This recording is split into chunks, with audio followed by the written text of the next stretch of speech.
I've said this time and time again. I love Mork Borg and that rule set just a lot because of all the inspiration it gives creators, and they're just coming up with, there's a whole bunch of creators making all sorts of cool games and hacks with this system. And the game that we're playing tonight is right up there with one game that I backed on Kickstarter and I was really excited about, and I still am excited about it.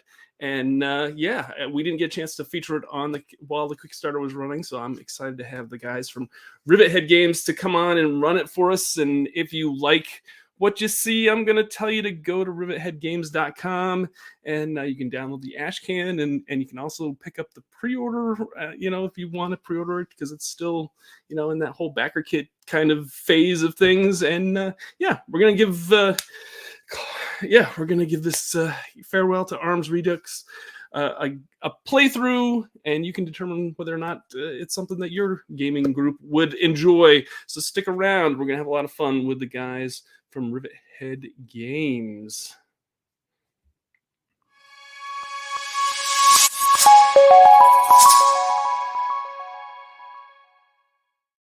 Hey everyone, welcome to Victory Condition Gaming. My name is Doug. Today on the show, we're playing Farewell to Arms Redux.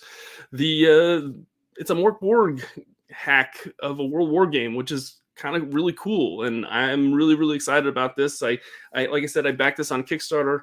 I wanted to have it featured on the show, but it was a crazy busy time, and now we've got the creators of this game on to kind of talk about it and to give it a play, and they're going to run it for us. And we've got a great cast tonight, and we're going to really enjoy it. Before we begin, if you are a fan of this game, please hit that like button down below. If you're coming across our content for the very first time, hit that subscribe button, follow button wherever you're listening or watching or viewing our content. We greatly appreciate you being part of our VCG community, and we love to feature all sorts of tabletop games, RPG designers, products, just really kind of trying to grow the presence that a lot of these designers are trying to achieve. And this is one game that I know is going to be a big hit once it's out on the market. So without further ado, let's bring on the Rivethead Games guys, Josh and Tyler. Guys, thanks so much for coming on tonight. Thank you. Yeah, sure thing, boss. You guys had this Kickstarter like a month and a half ago. I'm trying to remember how long ago it was. I know I backed it. I just filled out my my backer kit form for it. It's been a little while since it was. When did this end on Kickstarter? Yeah, so we kind of finished up. I'm not sure if Ty is on or whatnot. I don't see his camera. Maybe it's a couple of technical difficulties. But we started this. Man, we've been planning it for a long time. Let's talk about that. Sure. Yeah, let's talk a little bit about that too. And we finally got it to Kickstarter, and presenting it out for the world. And yeah, like you said, it's a World War Mork Borg. It's not specifically based on any sort of analog. It's not based on any historical relevancy. It's just that darkness, that horribleness, and saying something about the dying world, advancing it forward. In fact, Tyler and I, when we describe it, as we kept and as we continue to write it, we are discovering that's more of a sequel hack than it is just a completely different hack. So, sure. Of course, it looks like you've got Johan on board with this, which is always awesome to see. We're big love Johan. He's just such a great guy, and love doing Gen Con and all the events with him whenever he comes over. How is that? How did you guys? Was it hard to get him on board with your project, or did he really? Those guys really seem to be energetic and enthusiastic for everybody that kind of wants to work with the system, in my opinion. So I'm just kind of curious if that's been the case with you guys. Pretty much, I don't want to sit here and speak for Johan, but I mean, very easy to work with, very polite, very just. The only way I could describe it is he has a very gentle demeanor, it seems, especially with the light conversations I've had with him. It always seems to be very easygoing. I've worked with Johan before with Too Fast. There was a specific art in Too Fast to Live, Too Young to Die that he was kind enough to offer as part of a stretch goal in that jazz. Again, like super great, super easy, super, just a great guy all around. So like he deserves all the praise that people give him. And of course, he's like, the father of the Mork Borg aesthetic. So Sure. Yeah, without that cover, I think we're not where we are already. Like, sure, seeing that makes it real. And like, instead of, we could have done the art and it would have been different. And we're passable at art, I think. But like, yeah, just seeing what he did with it and that logo and everything is like just so cool. And it gave me so many assets to be able to pull from and use. You see the, what I'm calling the lone soldier in the video is, and we use that logo, the art, the metal logo that he did. And it's just like, it just fits so perfectly. So it's awesome. Like, kind of where we went with the writing and everything. How long did you work on this game before you hit Kickstarter with it? Was it, you said it's been quite a while? There's a long origin. Tyler and I work really well together, and he and I have been kind of like working on different projects and getting it together and that sort of thing. And what we do is we take one element of something and then we run with it, and then sometimes the bleed over goes into the next project, and before you know it, we're developing 5 different games all at once. But that's with this awesome. one, it just kind of spawned out of a jam that we were doing in the Mork Borg community, and there was some imagery that we were using for different aspects of this jam, and it just kind of became, why don't we take the Farewell to Arms idea and actually make this something a little bit more real? Why don't we make this like actually take the imagery and the horribleness of what we understand war to be and speak to it through a system that really invites this conflict of easy to play, hard to survive kind of mentality, So in that case, we've been talking about for a long time. I mean, Ty, I don't want to steal your side of the story. Yeah, we're easily 8 months into this or so. From concept to where we're at now, where with the ash can out and start making the rounds, this is a good percentage of the actual book here. We're talking. Sure. This is all rules, no art, no filler, and it's a good chunk of the mechanics that we've come up with. So we're quite a ways in, and nice. We have a bit to go, but we're definitely on track. Very cool. Very cool. So you just launched the ash can. I think I downloaded it a couple weeks ago. You kind of just put it out there for folks to just give it a try and download it and see if they enjoy it themselves. Have you gotten a lot of feedback since the ash can has been out? Just from you've probably internally played it or play tested it quite a bit. I'm wondering if you've gotten any feedback from outside your bubble there of play testing. Yeah, literally everybody who backed it instantly put in a refund. That was like the most so we have a lot of playtesters actually in the chat, and I want to say hi to all you guys, and, sure. and Tyler and I want to say thank you for helping us get this far, because you guys stuck through the good, the better, and the worst of design when it came to helping putting this out. So we want to thank you guys, and of course everybody who's listed in the back of the ash can as being a playtester. But no, I think design-wise, or not design-wise, but like feedback-wise, they've said our design has been enjoyable, and people seem to be hungry for it. So, we have a growing community on the Discord server, and people like to talk about it. And of course, we like to leak things there first and kind of like have little whispers of cool ideas and whatnot. And that's where we, kind of have our HQ. So in that regard, the feedback's been great. The community is just absolutely amazing. So. After I downloaded it and looked through it, I'm like, oh, there's some cool stuff about this. I'm really digging it. So I was wondering if, you've gotten a massive, overwhelming response like that, because I can see that could definitely take place. Well, plus it looks good too. Yeah. I would suggest that people are being a little on the shyer side. We'd love to hear more, whether you hate it or like it or what. Like, tell us what you like, tell us what you don't like. Reach out. We're both on Twitter. I'm not as active as I should be, but I'm there. I get the notifications. So don't tag any of us. Talk about people being shy too, Ty. Take the design credit for that, because that whole layout is yours and it looks superb, senor. So got to give you your adieus there. So I mean, yeah, I'm fairly happy with it. Spent a lot of time getting free.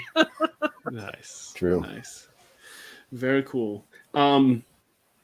Yeah, let's so the book itself, you anticipate it to be out before the end of the year? Is this something that you do you have like a time frame as to, or how long you anticipate the pre-order to be open for as of this recording? Do you have an estimated delivery, or just kind of a time frame at this point for your project? Yeah, we're on track for starting to ship in December or in September. September, okay. September. We're still on track right now. Nice. If it slips a bit, it won't be too bad because we've internally talked about how we want this to be a little more somber art-wise, less art punk, and a little more art goth. I don't know. So, so the writing's coming along really quickly, and we'll just have to see how quickly the art can spill out of us. But I think once the writing's done, it will. Nice. But yeah, sometime September, notifications will start, hitting inboxes. Excellent. Yeah, the book should ship before Christmas. The war may not be over by then, though. So we'll see. Nice. Yeah, we're shooting for you to have it in your hands by Armistice. There you go. There you go. One thing that I've always enjoyed with some of these, these, I don't want to call them clones, but the Mork Borg inspired games, is that everybody seems to kind of put their own little mechanical twists on their game to kind of make it unique and kind of make it stand out. What have you? Is there a mechanic or two that you implemented in this game that you kind of made it, achieve what the tone of the setting and the topic of this game? I think it's kind of funny you ask, because we're about to play some of them too. We've introduced different aspects in terms of how some of the armor, shields in particular work, or cover, and these sorts of things. I mean, we introduced, we have like a firearm mechanic here, and how do you balance something like, okay, I can go pew pew, but at the same time, like the guy with the sword, this isn't Jedi, this isn't space laser warfare type thing, right? This isn't Cyborg, this isn't a World War I game. This is still uniquely a fantasy game that happens to have slug throwers, and so balancing these types of mechanics was a challenge, but it has felt super rewarding that you can play the exact same archetype of a character that you're familiar with from Mork Borg in a new setting that's still familiar, but also going to be advancing that narrative. Tyler hit the nail on the head with like somber, the Mork Borg aesthetic of using that kind of doomed black metal type thing. Everyone likes to think of, it's super violent, super scary, but it's also very sad and very depressed. So in that regard, you're going to get a lot of that, and the mechanics are pointing towards that in particular. Obviously, we've got our new scrolls and new powers and these sorts of things. All the classes are brand new. There's a lot of new stuff in here. We're still play testing different mechanics and stuff. So the classes aren't brand new, technically. Well, they're all new because we made them. Sure. Yeah, we made them all. They're completely different, but they're the same. There's some equivalent to existing Mork Borg classes, all 12 of them. So, nice. All 12 official, anyway. There are probably 237 for you. I know that I've made, I don't know, 18 or something now. Wow. There's lots of stuff we've made. So it's very exciting to kind of get into the spot and say, okay, how can we take all the experience from what we learned from previous projects and actually devote this towards a feeling? The thing that we want most from the design is not just, it's a new game. it should be a new feeling, a new emotion, a new way to interact with something that we already all love and enjoy. Right. And that's why this project had to be. So Excellent. I love it. Well, I'm excited to play it. Let's bring on our other players for this session. Josh and Josh Melville. We've got 2 Joshes on this show, so that's going to be fun. And of course, Jason is joining us as well. So really excited. Guys, are there any questions that you have for the Rivethead games, guys, before we get started? Or do you want me just to hand the show over to Tyler? I'm good to go. I'm good to go. All right. So here we go. We're just going to compile the show and then just toss it over Tyler's way. There you go, my friend. Don't drop it. Nice. You got the game ball now. It hit the turf. Oh, all right. So, yeah, we're gonna run the Hounds of Of War. course. Nobody's supposed to ring the bell. There's a big thing on the door. So we're going to be playing the Ash Can that's available now. It's free. Go to rivetheadgames.com/farewell. There's a little button that pops up. It says, get the Ash Can. Click that. You download the Ash Can. This is not a final product. It's fairly representative of what it's going to be, but it's not done yet. We're still making changes. We're still playtesting, and we're looking for feedback from everybody and anybody who either runs or plays it. And there's actually a link in here to fill out a whole Google form and everything. Nice. So yeah, there's a single mission included in here, and we're going to play it. But we took a little inspiration from the Mecha Hack mission manual, and that consists of 50-ish mostly one-page missions that have just infinite replayability because of just multiple choices made throughout the mission, on the GM side to alter how it goes. You got twists and 3 different kind of acts, as it were. So here we call them advance, action, and aftermath. But that's what we're going to do, and I'll just jump us right into it. Sure. So, a well-equipped Faith Spire Horde detachment is guarding a highly valuable Slaggvara deposit. Side note, Slaggvara is the mythical resource that we've created to kind of hand wave why there are guns and tanks and God knows what else in Mork Borg, literally in the same world, not hundreds of years later, tomorrow. Yeah, it's a Slaggvara deposit among the ruins outside the mostly abandoned town of Glimpford, south of the easternmost crossing of the river crest. So if you want to bring that map up, I can kind of show you where that is.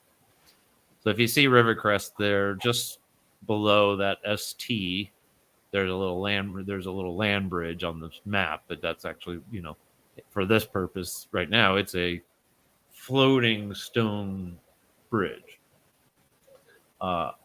So we're going to be literally just right there on that, kind of in that area. Let's see. So extraction equipment rises from the fields to the east, housing an assortment of miners, engineers, and guards. A faint blue light seeps from the mine, casting odd shadows on the ancient walls of the ruins.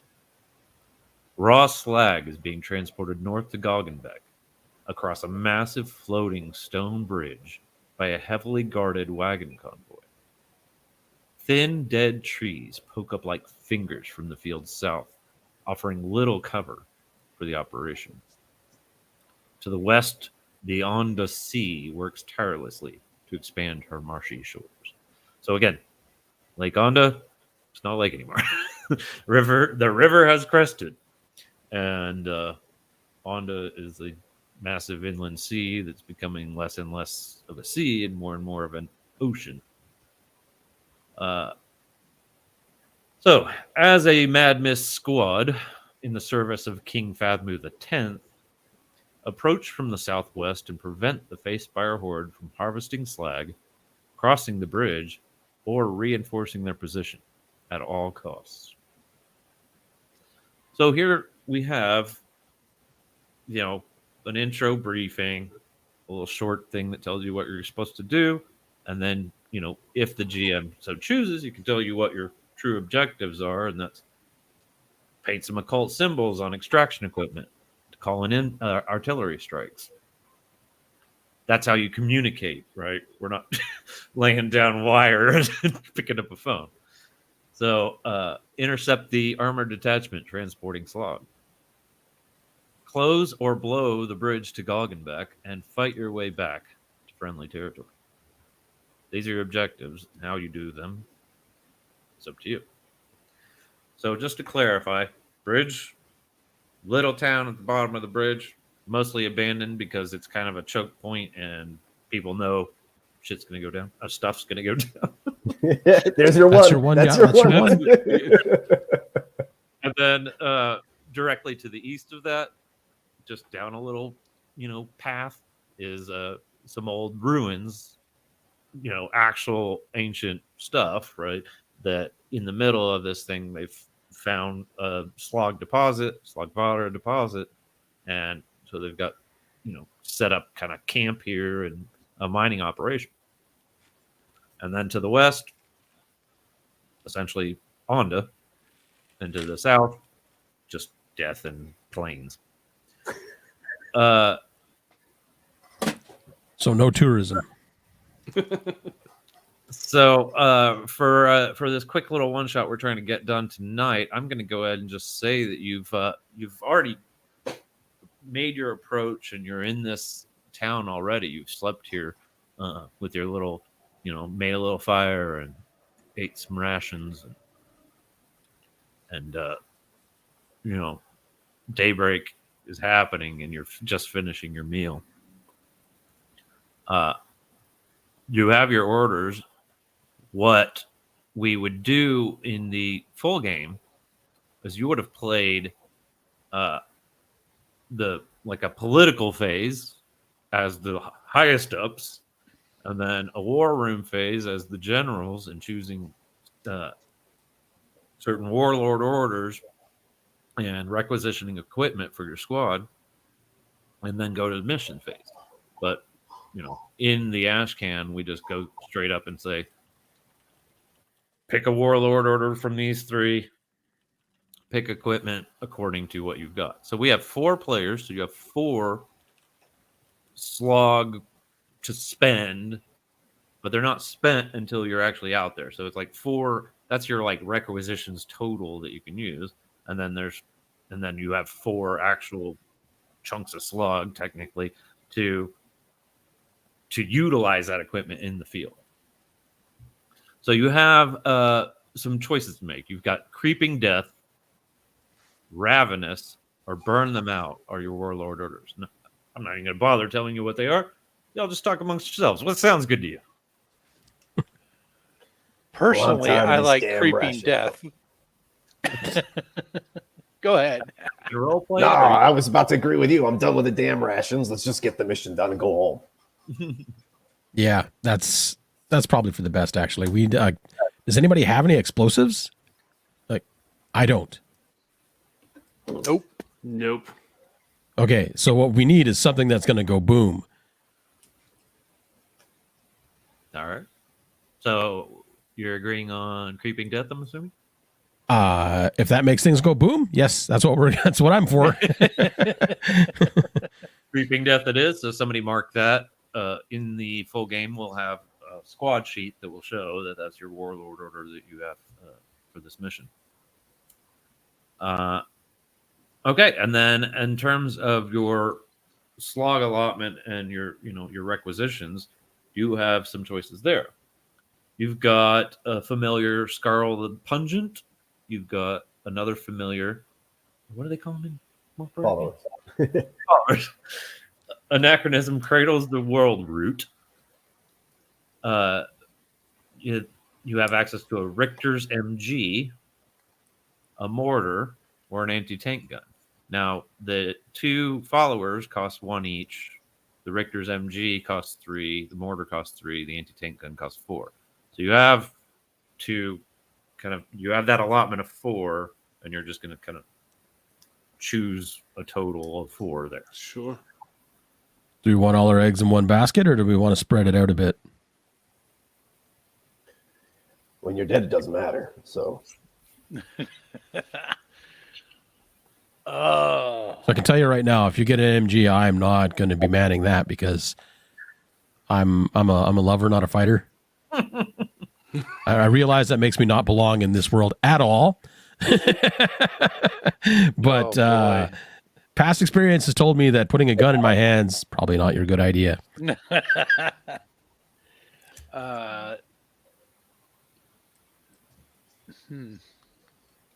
I'll refresh your memory. Scarl the Pungent, Anachronism cradles the world root, Richter's MG, mortar, anti-tank gun. Well, Mortar's mortar also we no could boom. do from a distance, right? So depending on how close we want to get. I mean, to be fair, we could also take the other 2 guys and make them run from a distance too. I mean, this all could be from a distance. Yeah, more bodies or more boom is, I guess, our choice. More boom. I like more boom. All right, more boom wins. What are you doing? More boom. The mortar, I guess. Okay, so you're taking a mortar, and then you've got 1 left, so you can take Scarl or Anachronism if you want to. Scarl sounds cool. Okay, Scarl the Pungent. He's an earthbound follower. He's arrogant. He values diluted black poison. He's got 2 bottles on him. And he repairs armor and items. It costs a slag to do. Oh, okay. Your mortar is a 3d6 damage, mortar that the damage has to be assigned evenly across squads or 3 targets, and it causes shock. And we'll get there when we get there. All right. All right. Yeah, because Josh failed to mention shock as a new mechanism. It's true. We will see that. Yeah, we'll see it though.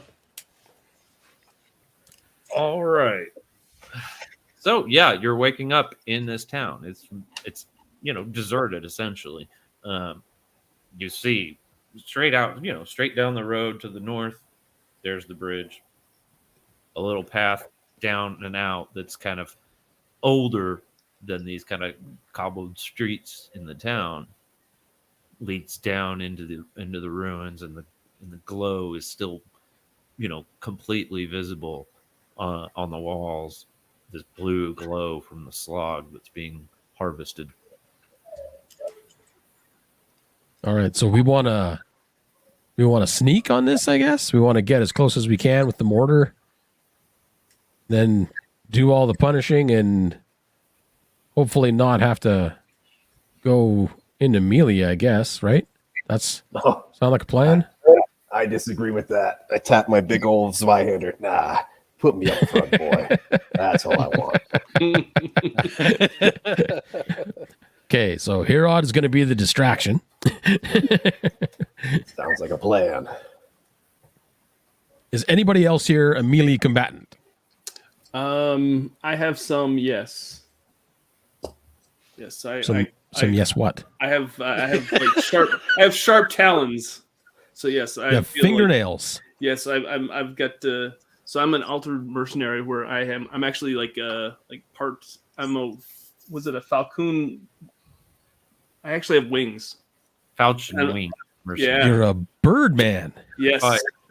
In case it's not clear in the ash can that you're not a falcon, right?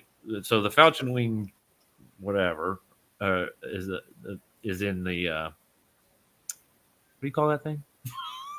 Eat, pray, kill, right, or whatever. But you're not an actual bird. You're a boat, like, Yeah. I look kind of like a bird. Okay, But so you're a bird. You have feathers? Probably. You got talons? Definitely. You're a bird. I've got wings. Bird. Bird, bird, bird. Every Don't make time me sing the someone song. says- No, please don't. Please don't. Every time someone describes the Falcon Wing Merc as a Birdman, I always picture freaking Michael Keaton. That's Oh, Condor. Yeah. Yes. I'm the condor of death. You could be the condor of marshmallows. I don't care. You're a melee combatant then, so you want to get in close, right? I can do all right. Okay. So Jerka and Herod, you're going to be the distraction, or as we like to call it, the forward unit. And Astrid and I will man the mortar. Let's do it. We got a plan. I don't know why you're letting me make the plan, but I'm planning. Just Because, speaking from because personal I'm experience. with you, so you know. Well, I mean, he's got the mortar, so I guess, might makes right.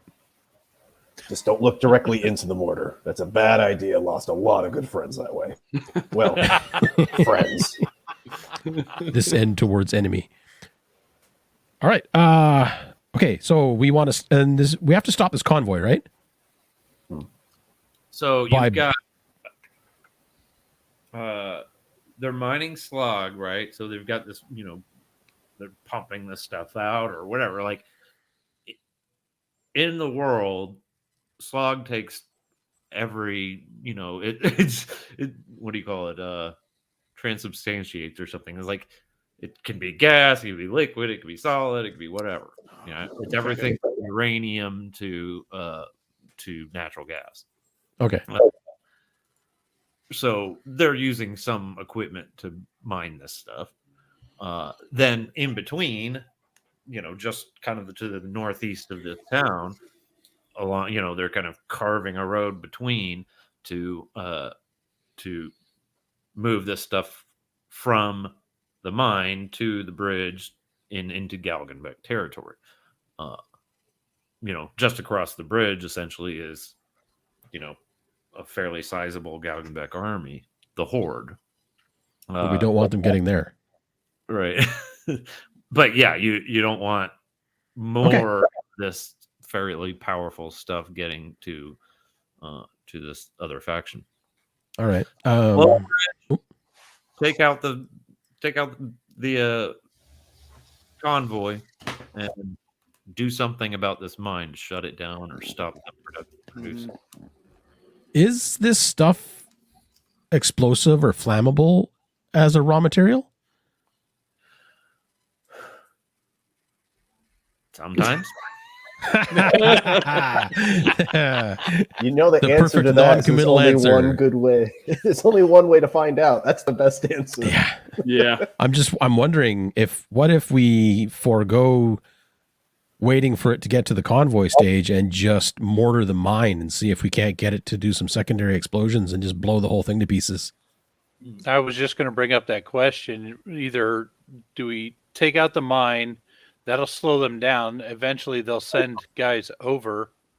Or do we take out the bridge and then start taking out, the people who are working at the mine?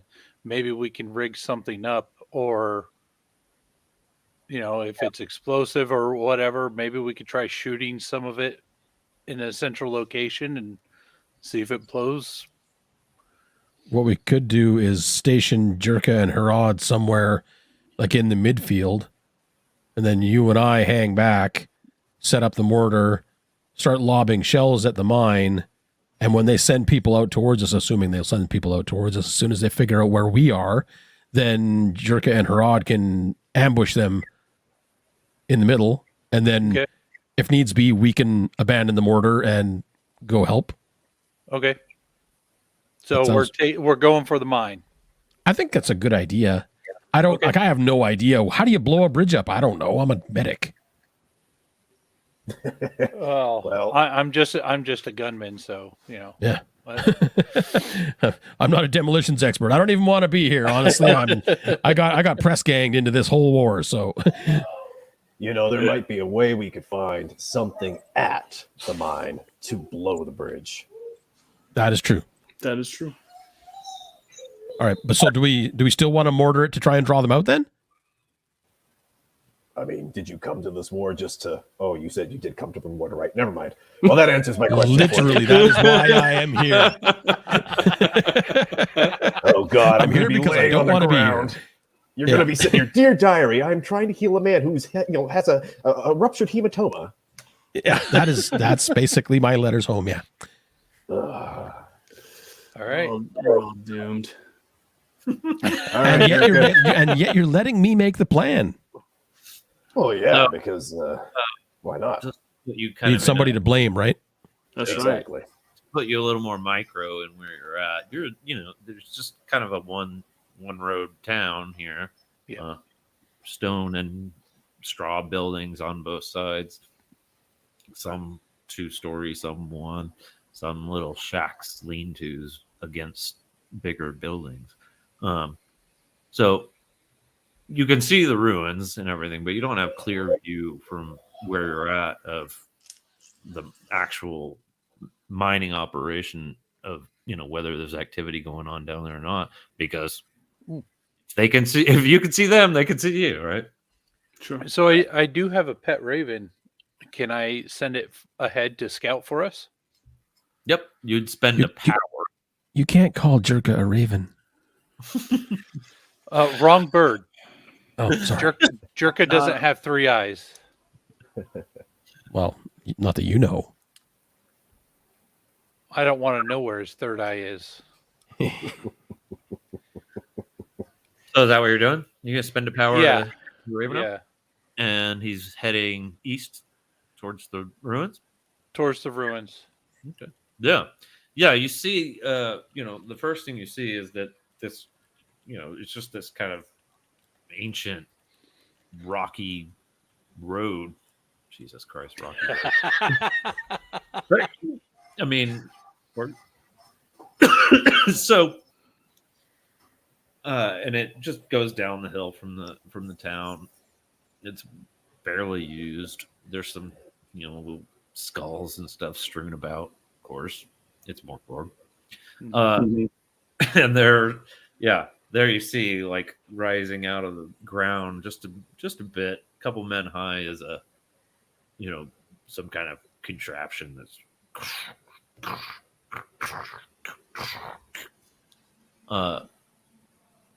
and kind of little makeshift huts around for the workers to live in, and maybe a little canteen there and all that.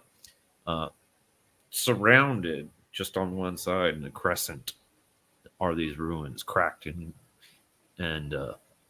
esoteric and peculiar. The blue on the walls, and you see a little bit of a shadow, and then a glint, and a long barrel pointing out of one of the tippy tops of the ruins. Off to, just to the north side of the mine, you see this convoy being, in the middle of being loaded. Nobody's out there, but, big chunks of slag, boxes, and all sorts of things loaded into this. And sitting next to it, a strange metal crawling machine. Sorry. So I'll relay this information to the group, and then if we move quickly but silently, maybe we can get within range. Pardon me. And then send Jerka and Herod out there to do some distracting and just, mortar right in the center there. Yeah, you've got Scarl. Oh yeah, we could. That's true. We do have Scarl as well. So actually, yeah, that's true. Is Scarl mostly like a short range combatant? He's an earthbound. I mean, yeah, he's not carrying a gun. That's what Okay. So yeah, if we said Jerka and Scarl and Herod, that's a pretty sizable. Not I don't want to say sizable, but it's a pretty reasonable forward force to keep the bad guys off of us while we lob mortar shells on it. I mean, Jerka, you if notice it doesn't how work, you and then I we keep just abandon the mortar and go in. We keep getting voluntold for this line up against a firing wall. You ever notice how that seems to be the reoccurring conversation here? Yeah, it just keeps getting brought up. I'm not sure what's up with that. Astrid, they're starting to catch on. We got to do this now. Let's go. Astronaut. What are we waiting Pew, pew in the back of the head.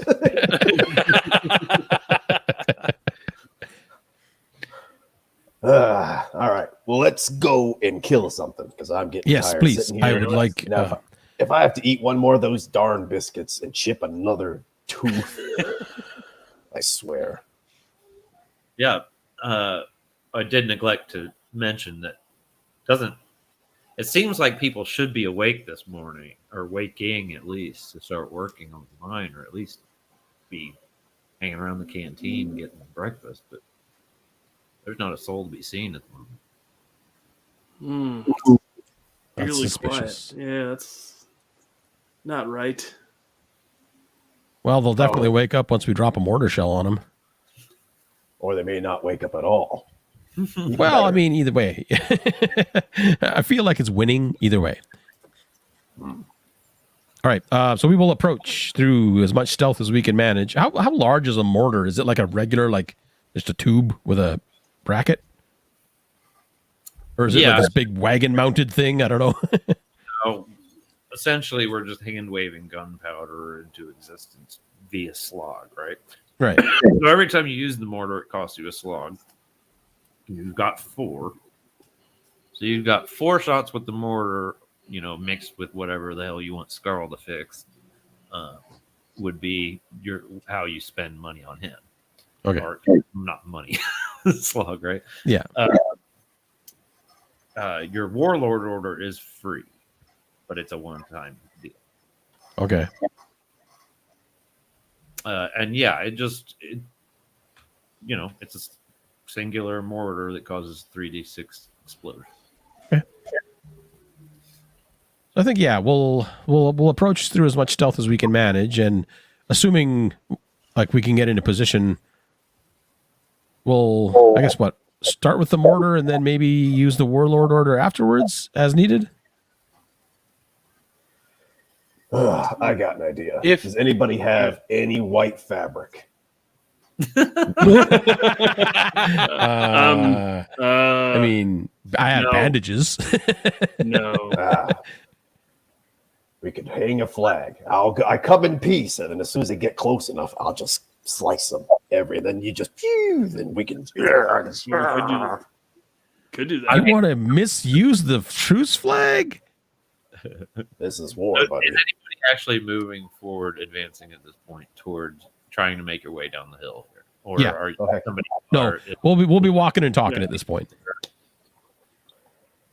Stealth is out the window, I guess, if we're talking. Well, I mean, we're just talking. There's no one around, so I mean, who's to hear us right now? Voices can carry. Is Jerk flying over there? Or Yeah, I'm flying. I'm kind of keeping pretty low. Just kind of hovering a little bit. What about Herod?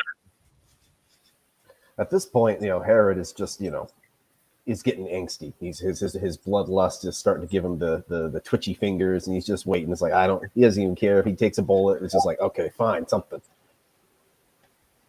So what? Are you going running down the hill, or what are you doing?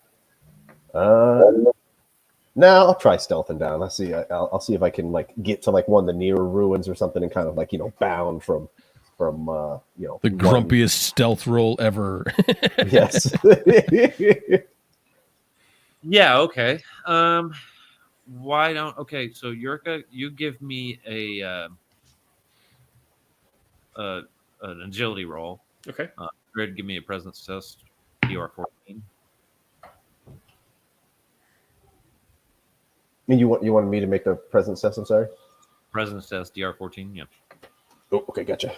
Yurka. That 20, baby. Oh, wow. Yours was a DR12. You didn't make it, Yurka? Okay. Yeah, so again, this glint had meaning. There's an enemy recluse marksman sitting in this tall thing, and he spots Yurka a mile away and takes a shot. So give me another agility roll. All right. Welcome to today's episode of Duck Hunt. That ain't no light gun. Let me roll his this thing. Now, down. do remember, Doug, you get your bonus while flying. Yes. But I rolled a 4, so Well, no bonus is going to save that. no. Mhm. All right, you got 5 coming at you. All right. I do have some armor on. It's D2'd armor. Is that right? It's armor 1. Tier 1 Minus should D2. Yeah. be D2. So that's 2. So that's 3. You said it was 5 total. Mm-hmm. Okay. So. You want to tell us what happens? Yeah. I'm flying, trying to be, kind of low to the ground, but my wings are all spread out, kind of, because I'm just trying to hover. Try not to be too seen from high up above. Mm-hmm. And I think he just sees me coming and snipes me and shoots me right in the wing, and I just start tumbling and doing the whole circular, barrel roll, and I fall to It's a the bit late for a ground. barrel roll. What's that?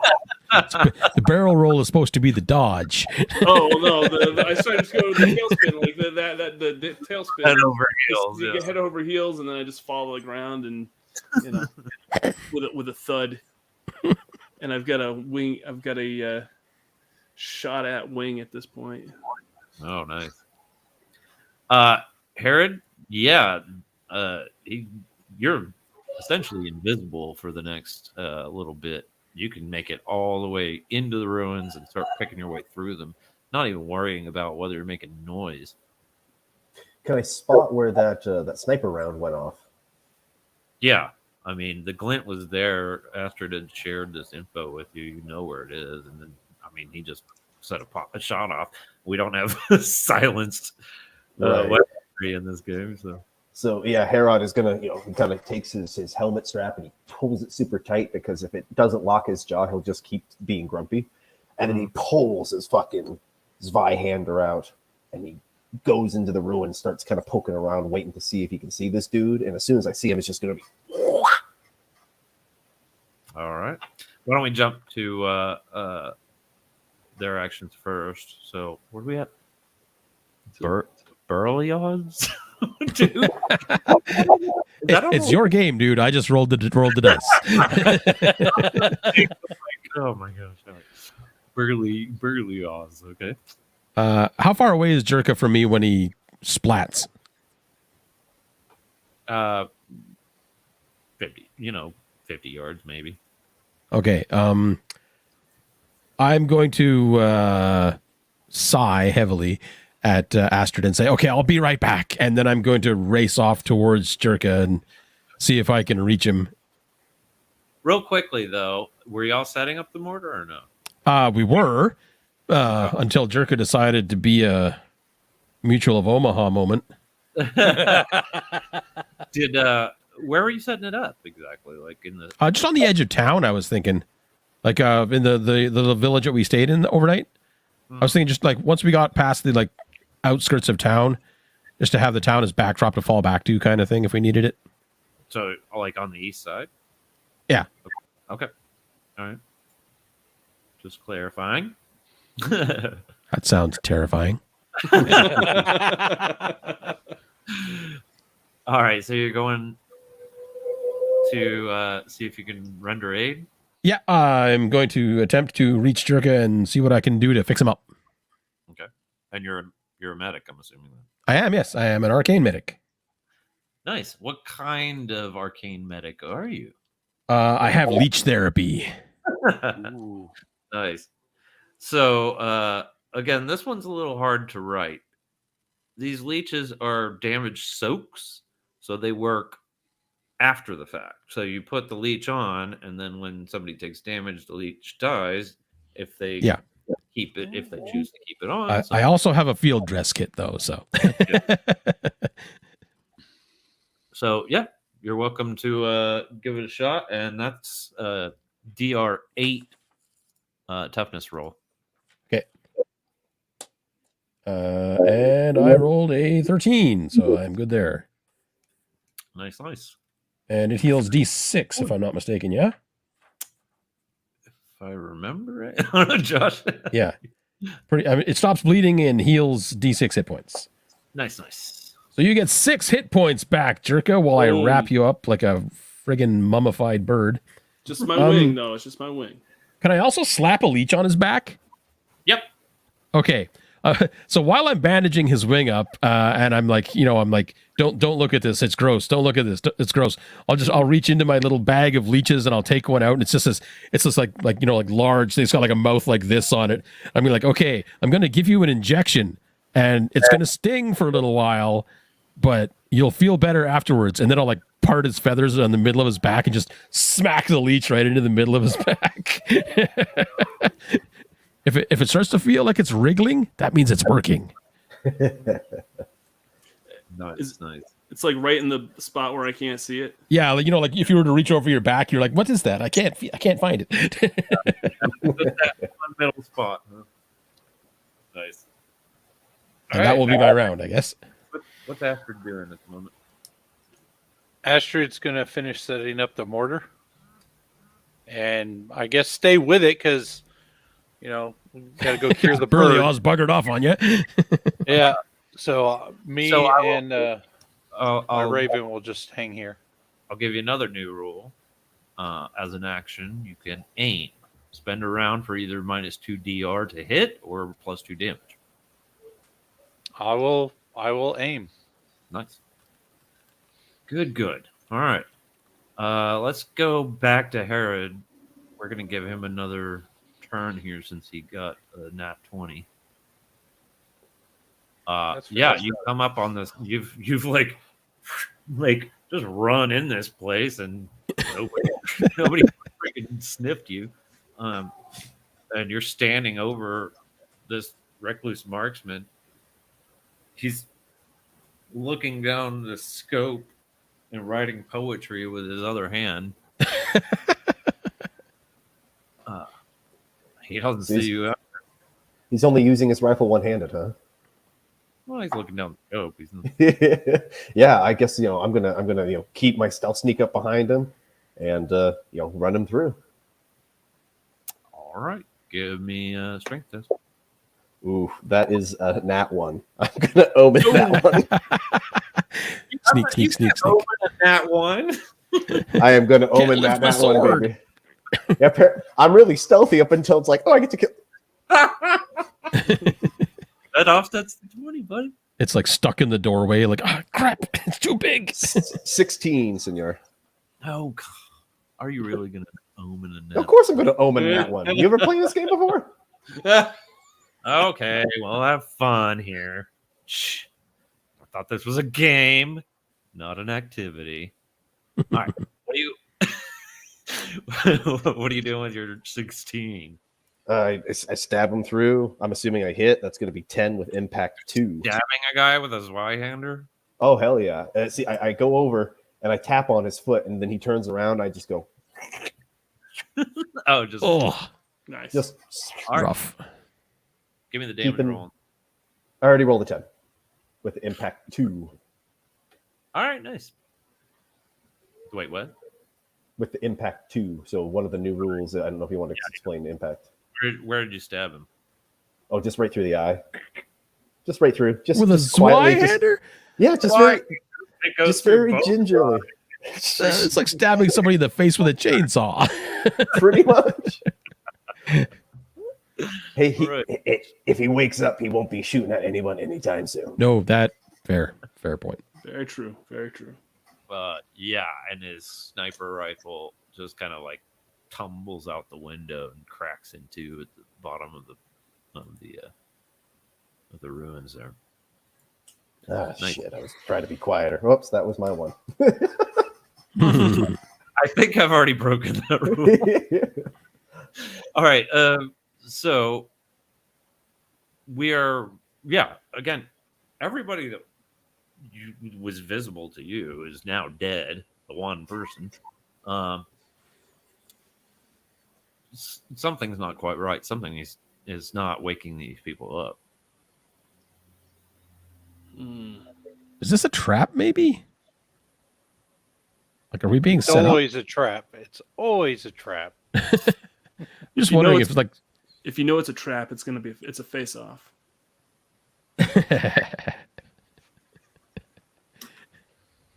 okay. It's not. There you go. Admiral Akbar says it's not a trap. Okay. Okay, so I guess, do we look for people then? I mean, is there any value to mortaring a place that's not even being operated properly? Like, I mean, they are again, in these little kind of makeshift huts, sticks and straw. I'll send my crow with whoever's up head, and then they can signal to either go and fire or, don't fire. This way we're not wasting a mortar shell. I mean, do I hear anybody while I'm up there? I suppose, Tyler. Like, I stab the dude. I see the rifle go down. Like, Yeah, I'm looking around.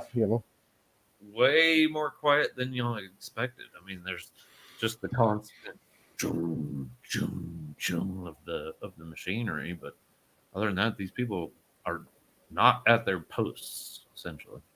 Yes, I see the squawking telepathic communicator with Astrid there, and I just. Not okay. speaking a word. I guess we'll move in. I don't know. I am very suspicious right now.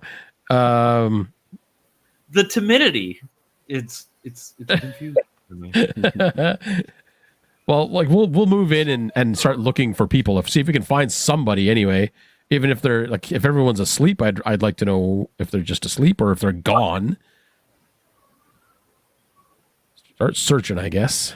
You've got Birdman and Stabby McGee over here. Well, Stabby McGee's gonna, kind of try and, secure the area. I got a sword, not a gun, but I go around the corners, ready to play pool with someone else's eye socket if I have to, go into the tent, see if they're there, and stab them in their sleep. I mean, whatever I got to do to, Yeah, I'm also going to do the same thing and kind of take Herod's lead and start looking around because something doesn't feel right.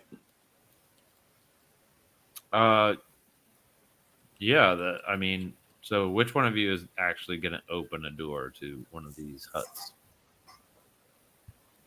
Herod? I'll totally do it. What, is there a bomb? Let's do it. They're in there asleep. Some of them are starting to stir because y'all have taken so long. The sun is up above the ruins at this point. And they're starting to stir, and you do it. A good chunk of these people are missing a finger or three. They were up all night playing too many fingers, got a little too drunk and a little too deep finger. Okay, so For our audience and our players, probably. Too many fingers is a pretty simple little bar game. You pick your favorite finger, put it behind your back, and your opponent does the same. And then with your other hand, you decide which one you think is their favorite finger. If you're right, you get their finger. I don't like that game at all. I think Jason's given me the finger a few times. I Even though we never I played that have. game. It's true. Yes, Doug and I, in our minds, we play that game quite a bit. Yeah. As a medic, I do not approve of this game. I'm kind of intrigued by this game now that I'm wondering if we can't make a Free to download right now on itch if you a Rivethead finger game. necklace. Ew, no, no. Well, I guess if I'm standing in front of them, I'm going to pull out my And they're shoulder starting- sword. I see you. So go ahead and roll me initiative, and Nope. this is going to be around with everybody. He's woke in the nest. Okay. 5, senor. So we'll go first. Okay. What do you do? I'm assuming the hut is big enough where I can still wield my Zweihander. Okay. I don't know. You tell me how big yours my hander is.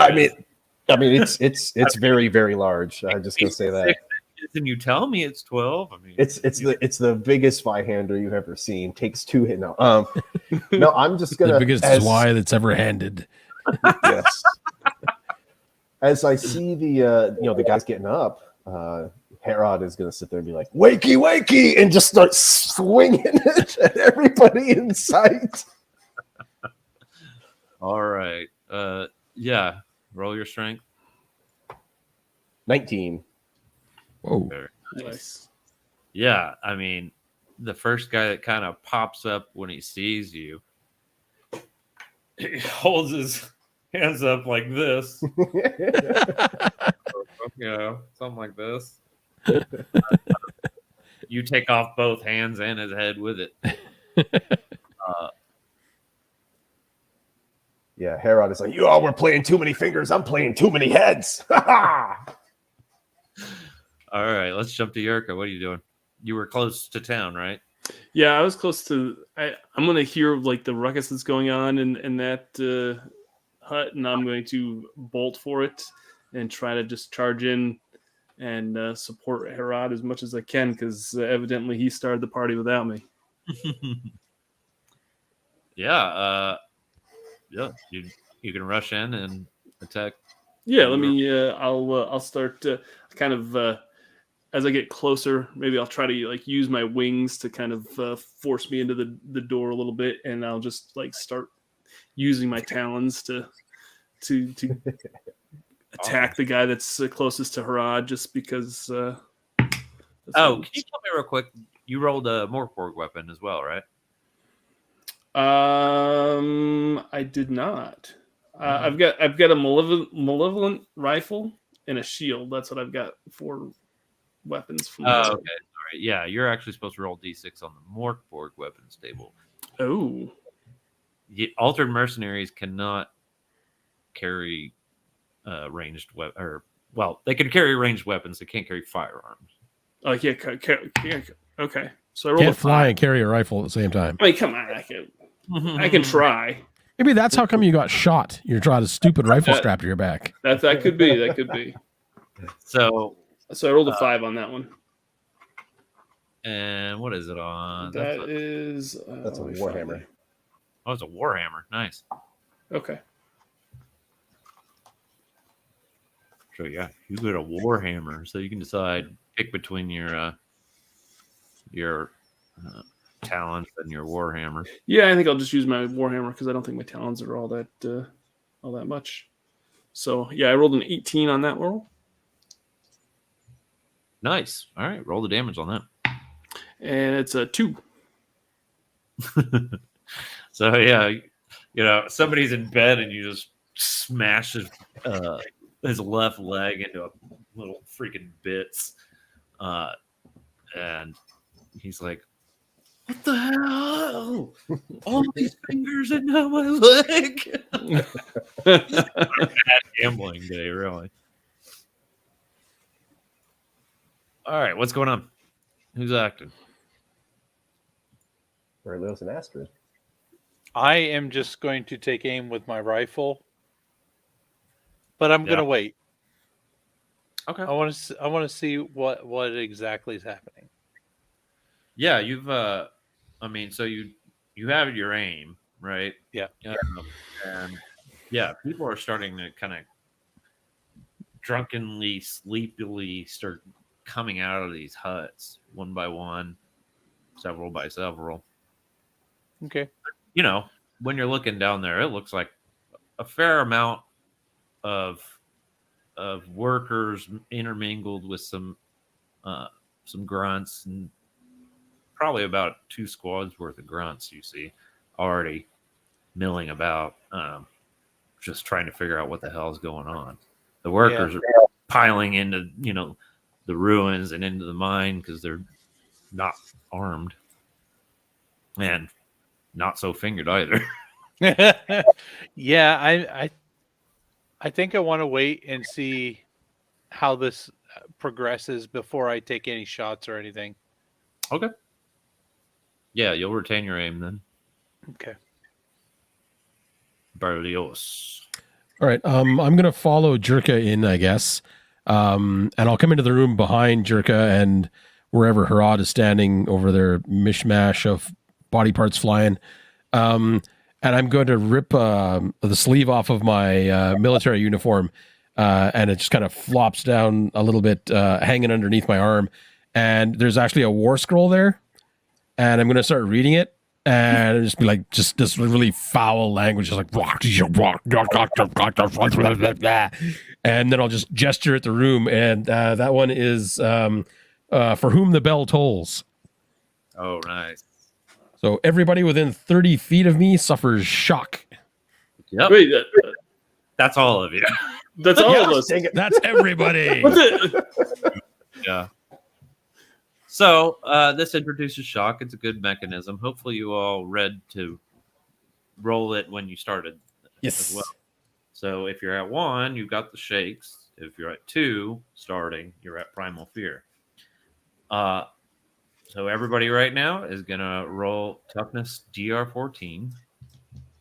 Even the grunts. Even the... I don't think Astrid would be in range of it, but everybody else will be. Oh, yeah. Astrid probably would not be. No. I'm good. I made it. Urka and Herod fail. Let me give a couple This of dude rolls. ran in and just started screaming, and that scared the crap out of me. Yeah, same here. Go ahead and roll your D4/D6 and add it. So it's kind of like ARPG in that your panic, moves down that list.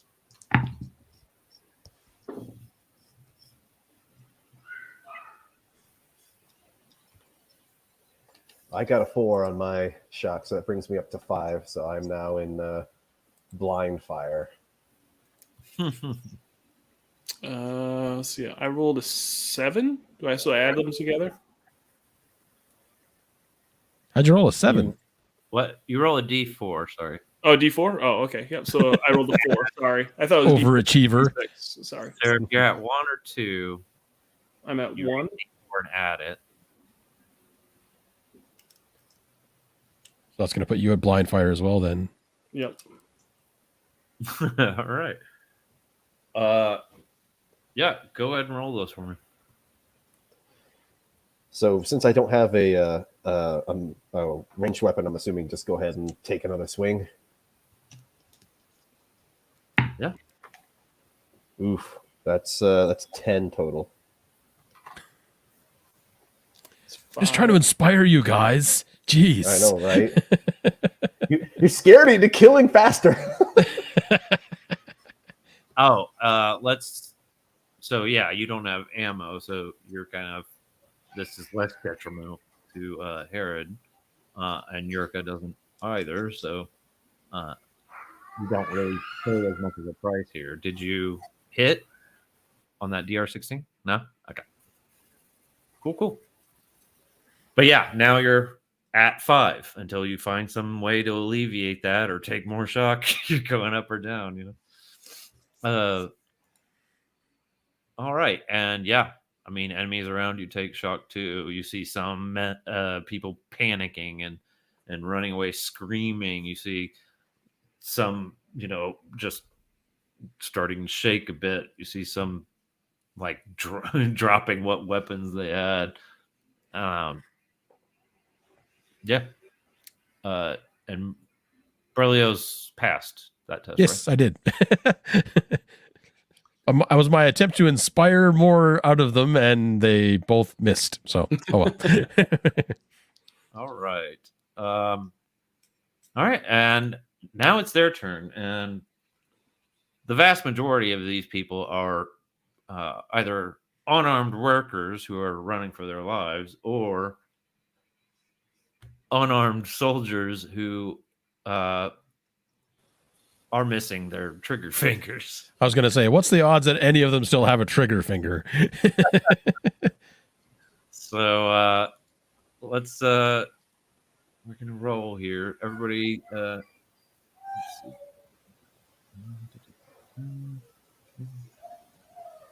Let me alter this a bit.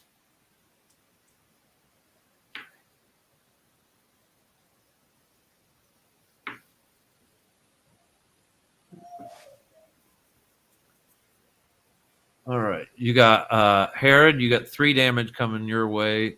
Yurka, you've got 3 damage coming your way. And somebody runs by Berlioz. You're going to take a shot with a femur. Herod, you're getting attacked by this woman pulls out the hell did we call it? What am I blanking on things that we created? Pulls out the knuckle dusters. Mm. And yeah, 3 damage coming your way, and it has impact 1, which means it completely bypasses the level of armor. Yeah, that's going to hit me. That's going to hit me for 2. So, All right. I felt that. Tell me what happened. Yeah. I get scared. I'm like, I take a swing, and then all of a sudden, like, this woman comes up and just like, bah, hits me right in the nose, and it just starts, what's going on? Just completely like out of it. I got like comrades speaking in tongues. I'm getting punched in the face. Like, this is not. You all were asleep just 5 seconds ago. Awesome. Yurko, did you pass that? Oh, yeah. Or did I explain that? I'm losing track now. No, I did not pass that. Okay. Cool. And you oh my God. Hold on. Let me reset real quick. All right. Did you suffer some shock too, bro? All right. So this guy with very he's got all of his fingers on this hand. Nice. And he's got like 7 other fingers draped around his neck. Oh, I thought you were talking about the other hand. I was like, oh. These just nasty, like, gauntlet of death just gives you a big walk of for 3 damage. 3 damage, okay. Mm. It just like hits me on the side of the face, and I just go, oh yeah, it avoids your one armor too. Yeah. So yeah, 3 damage and roll shock for me. This thing hits so hard, and you feel this like otherworldly experience for a minute, and just knocks you into some kind of different alternate universe. So I rolled a 2. Mm-hmm. On the shock, you mean? Yeah. No, well, yeah, you test toughness at DR14. You rolled a 2. Yep. Okay. So yeah, go ahead and roll D4 again. You're just trying to reach the end of this? Jeez, okay. 1, all right. That just bumps you to what, 6? 6. Is it panic now? All right. So tell us what happens. Yeah, I get I get socked in the face, and I let out that because might as well run to that bird joke a little bit longer. What do you mean joke? You are a bird. Yeah, I just I start panicking. I just like it like phased me, and just like all of a sudden I'm just starting to think that maybe I'm not on the right path that I should be. Maybe why did I join this war to begin with? I know I've got this, insatiable taste for blood, but you know what? I'm starting to panic and doubt myself. Mm-hmm. Dang. All right. While Berlioz goes, Herod, go ahead and roll shock for me and let me know what happened. Okay. Yep, that's going to be 14. So I make that. Well, no, I'm saying let Berlioz take his thing. So yeah, you passed it. That's fine. Oh, sorry. No. sorry, yeah. Do I have to roll shock as well? Because panic usually is nearby allies, right? Nearby, but where you weren't in the space. I moved right? in behind him. Oh, you are in there. Okay. Yeah, I moved. That's why I moved in and used the war scroll first, actually, because I had to get to within 30 feet of them. Yeah. So yeah, you'd roll shock too. All right. But, I got an 18, so I'm good there. nice. I have a shin ripper. I'm wondering, can I club the nearest guy next to me? Just kind of jam it on somebody. Yeah. I have to roll 1d6 though to see if it explodes, of course, but Right. It's essentially a landmine, and yeah, it would blow up inside of this thing. yeah. Well, I figure these guys are running past me like in a panic. I'm gonna see if I can just like stack it onto somebody as they go running past. Oh yeah. Our medic is casting cascading panic and hitting people with landmines inside a building. Never said I was a good medic.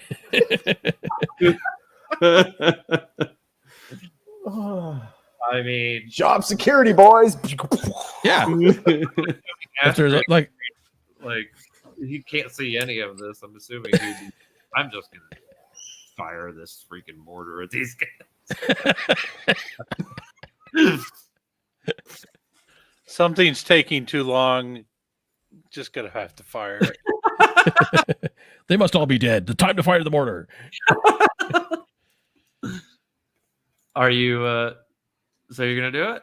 Yeah, go ahead and roll the d6 to see if it blows up. It did not blow up.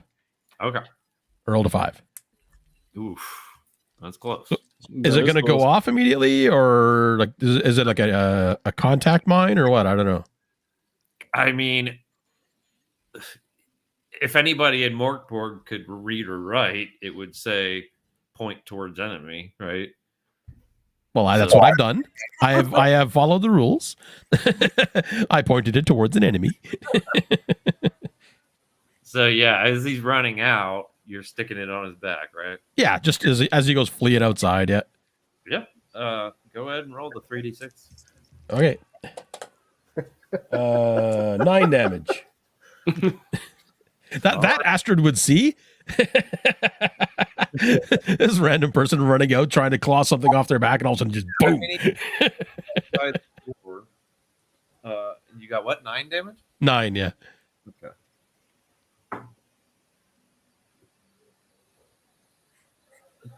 Yeah. Yeah. He and the woman that stabbed Herod are running out, and this thing goes off and rips him in half. She takes nothing.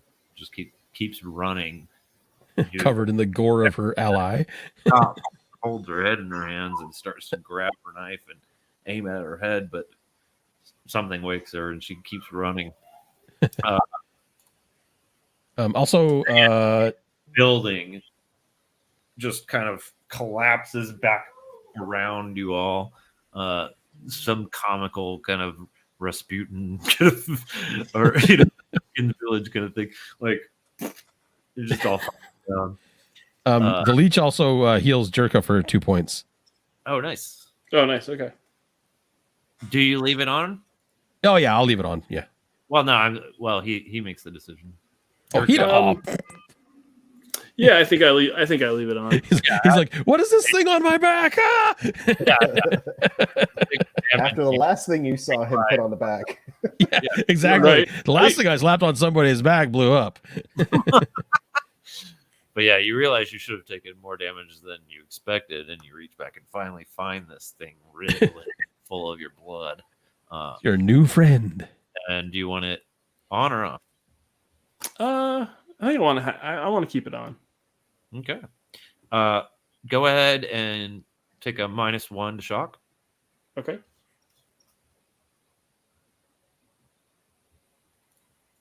Very good. And a -1 to any stat. Okay. You weren't using those anyway. It's fine. Yeah, no. Okay, I'll do it to my agility. Cool.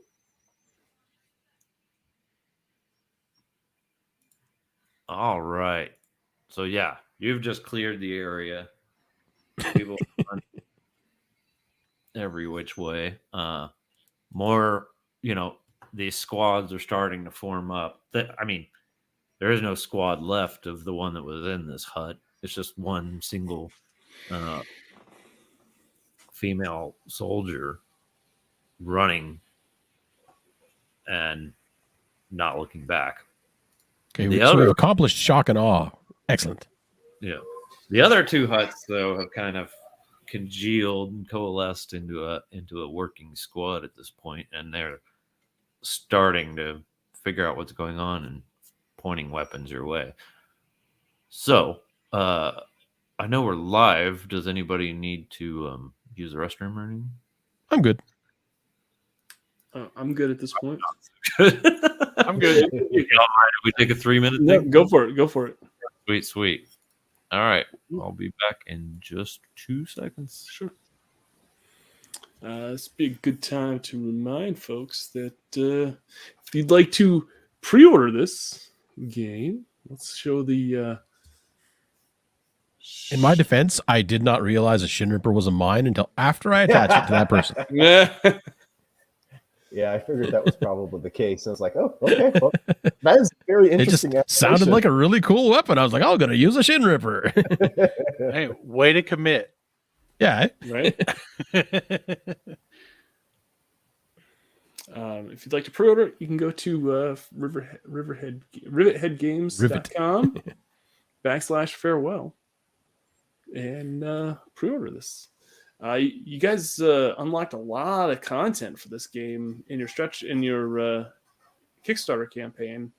Is there anything that you're especially excited that you guys get to create for this game that you weren't sure if you're going to be able to do it when the campaign first launched?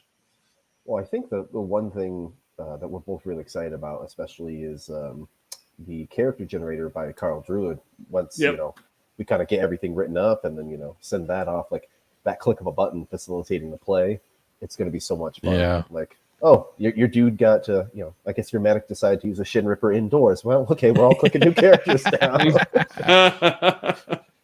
So that sort of thing. Very excited for that. There's a lot in the book that we're keeping hush hush and things that you'll just see when it finally comes out, and I'm really excited for that too. Sure. A lot of the lore and the world building is really neat. So multi-tier play is going to be really fun. Hopefully, like the feeling when it hits the table. That's the thing I think we're really looking forward to. And in play tests, we've the feeling has been there, and we're not even done with it. So like to have that feeling already permeating through, it's a good thing. It makes me really excited for when like I finally hold the darn book in my hands. Like, oh, so yeah. That's one thing that I've always loved with the Mork Borg hack games, actually, is the world building. It's funny because, the books seem to get a little bit bigger than Mork Borg every time when a new adaptation comes out. But the world building stays that same kind of, here's some really cool stuff. Now make of it what you will. Not everything is like detailed and, you don't have all of the answers to every single thing. It's just, make it up as you go. Use your imagination. See where it takes you. Right. It's not the Forgotten Realms with like 13 different tones. Yeah. And You walk into one town, there's 35 pages of text to read to see if you know what you're doing. Yeah. Yeah, exactly. Here's the bar that, here's the exact barkeep. And it's like, nah, man, like I want to get something to drink. Yeah. All right, here's mummy juice. It's made by a dude who, was a moonshiner. He fell in it. And then when we found the moonshine, we pulled him out and still sold the juice. I don't know. Yeah, exactly. That's the kind of stuff that makes Mork Borg fun. And even like any hack of the system. I love that. Like it's almost like with movie going, when you get those really cool movies where they just say, hey, this is something that's happening in our universe. You don't need to know why. You just know that it's happening, and just accept it. That's the perfect part of that. Absolutely. All right, our fearless admin of hopes and dreams has returned. All right. As far as if I'm remembering correctly, it's the enemy squad's turn to act, right? Yeah, I believe so. All right. So yeah, they kind of mishmash together their little combined arms squad, and yeah. And that's when Astrid goes, fire. They see, 3 of you grunts out in the open around this kind of collapse. Now that I've ruined the tent, yeah. Everybody else scattered to the winds, and yeah, they are going to take a shot at the 3 of you.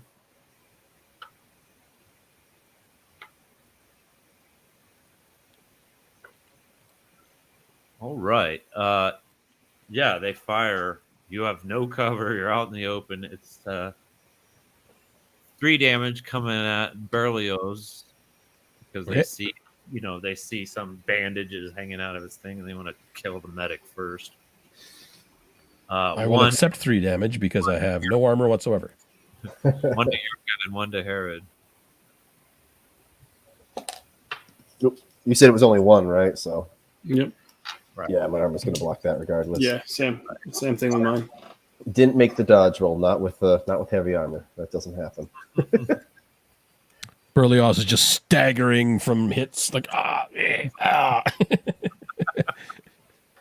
You haven't slapped a leech on yourself? No, I didn't even think to do that to myself. I don't know why. Never get high off your own supply. That's why. That is an excellent point. Yes. That's great. Oh man, I love it. Yeah. So you take it, and then as soon as what they're doing is, one would fire a rifle, one fires his vermin namer, another one fires his rifle. Then they turn, one after the other. They fire and they turn and start running towards the convoy, the tank. The crawler, whatever we end up calling it.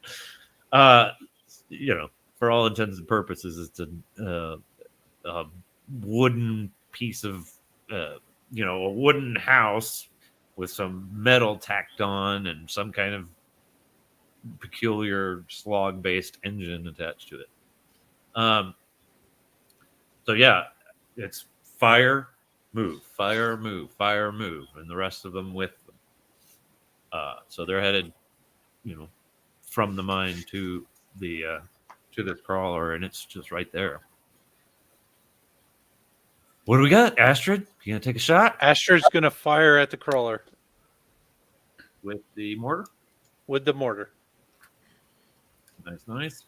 Now, I will clarify that we have these, very few, but there are some keywords. Shock is attached to this mortar, so it does cause shock rolls in the enemy. It doesn't do anything against armor, right? Impact 1 would be, you slice through one tier of armor. And then we've got a few more that y'all haven't run into just yet. So yeah, you're welcome to do that. You've also, in case y'all forget, you've got Creeping Death. You can call in at any time. And we did kind of forget that Scarl exists, but bounding around, sniffing, taking pisses everywhere.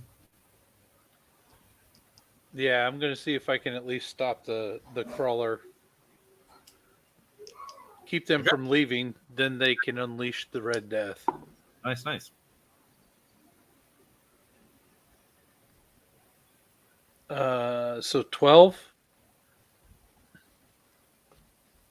12 damage. Okay, nice.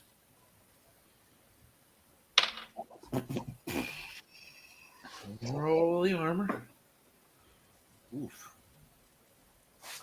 Yeah. Most of this mortar bounces off. It kind of shatters into chunks and rips through these kind of rear end of this machine, but I mean, it's still fully functioning.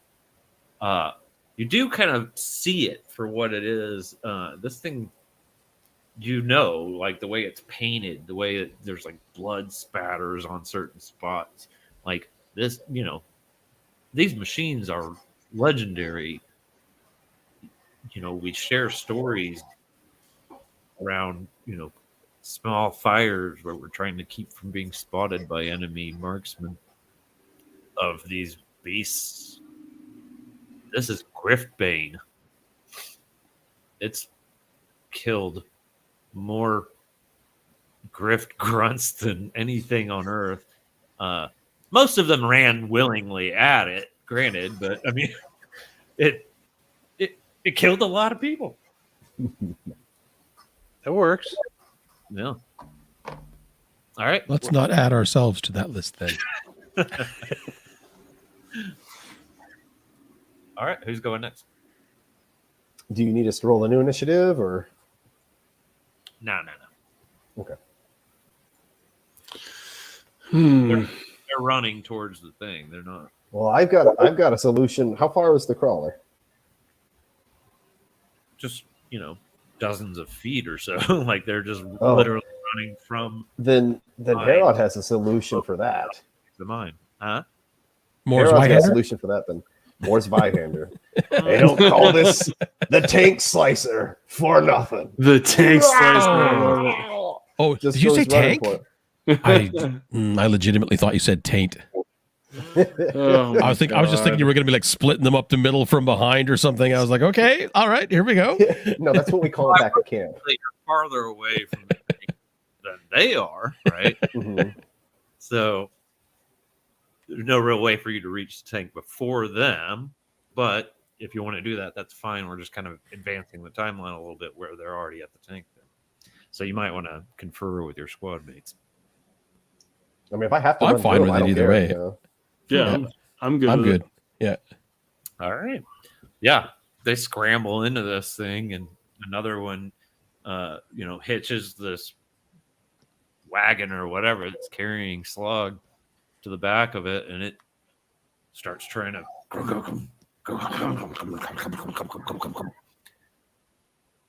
And you come up on it. Give me the roll.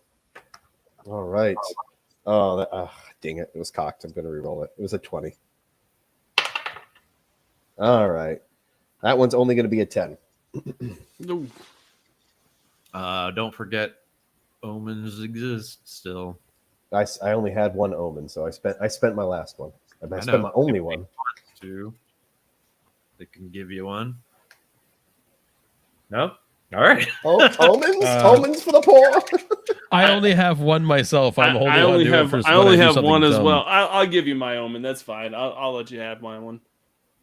All right. Can we lower that by 4 then, Ty? And... You are there. Okay. All right. Yeah. Hit it. Roll me some All right. damage. Let's impact 1. That's going to be 7. 7 damage. Nice. All right.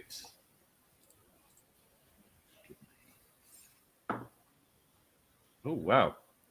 Yeah, you did 6 damage, so go ahead and tell me what happens there. Yeah. So It's not destroyed. swing it down, get it in there, and then kind of like move it towards the side, almost like, it's a tank seppuku or something. Just Right. scratch it across, and then you hear the horrible metal on metal sound as it pulls out. Yeah. Ah, This is Griftbane, you will be my white whale. it's not even like it's funny too, because this this scary thing, once you get this, what's that Zweihander made out of again? Or the congoose tusk Bathed in what? in slog. Holy shit. Slog Okay. tempered congoose tusk. That's like a badass weapon, but you slide it into this thing and like you realize just how kind of like goofy it all is, right? It's literally like wood chips coming out and like and like the metal's like, you know, thin enough to probably take a bite out of, you know, for the right teeth anyway. Not recommended by your dentist. Right. Yeah, and you know, you've done some major damage to the side of this thing as it starts to chunk away from you, heading towards the bridge and nearer and nearer to home. All right, Yurka and Berlioz. You're the combat. Jerka, you go. I mean, I can fly over and just start swinging my warhammer. Just trying to think if there's anything else that I could do that's. Your talons are really good, sir. I don't know if you saw the damage on your talons. I did not see the damage on my talons. Well, Fly up to it, bang on it with your warhammer, like dong, dong, dong. Yeah. Knock What's 3 the- times. What's the damage on the talons? D10. That's a D10. Oh, yeah. that's a D10. I didn't write that down, huh? All right. Yeah, I'm gonna go over and yeah, I guess I'm just gonna. What's that? Just as an aside, real quick, for me, it's, you know, your talons are in your hands, so you can do that anytime. It's not like you're taking, you know, trying to stand and hit with your feet or anything. Right. You have human feet and talons on your hands. Yeah, I think I'm just gonna fly over and just start ripping, you know, to like the side of the side of the vehicle as much as what would we call it again? A crawler. Hmm. I'm just gonna start. Yeah, I'm just gonna start. You know, trying to do as much damage as I can towards it. All right. Yeah. Roll toughness on, or I mean, strength on that. Yeah, that is a 5. I see. If I had the omen, I'd give it to you, but It's all good. 5. Yeah. Your talons just kind of make tiny little scratches on it, like some tiny little bird, like just a little hummingbird almost. Like, Yeah. Yep. really, give me what you got. Well, I don't really have a lot else that I can do right now, but I'm going to actually lay down on the ground and pull out my own malevolent rifle, because that was the weapon that I rolled for myself. And I will attempt to take a shot at this thing as it trundles away and hopefully not hit any of my allies. why did We you don't have have to say that? ricochet rolls just yet, but watch for that week or so. I got a 13. Okay. Roll the damage on that. This is a D8, right? D8, yeah. 4.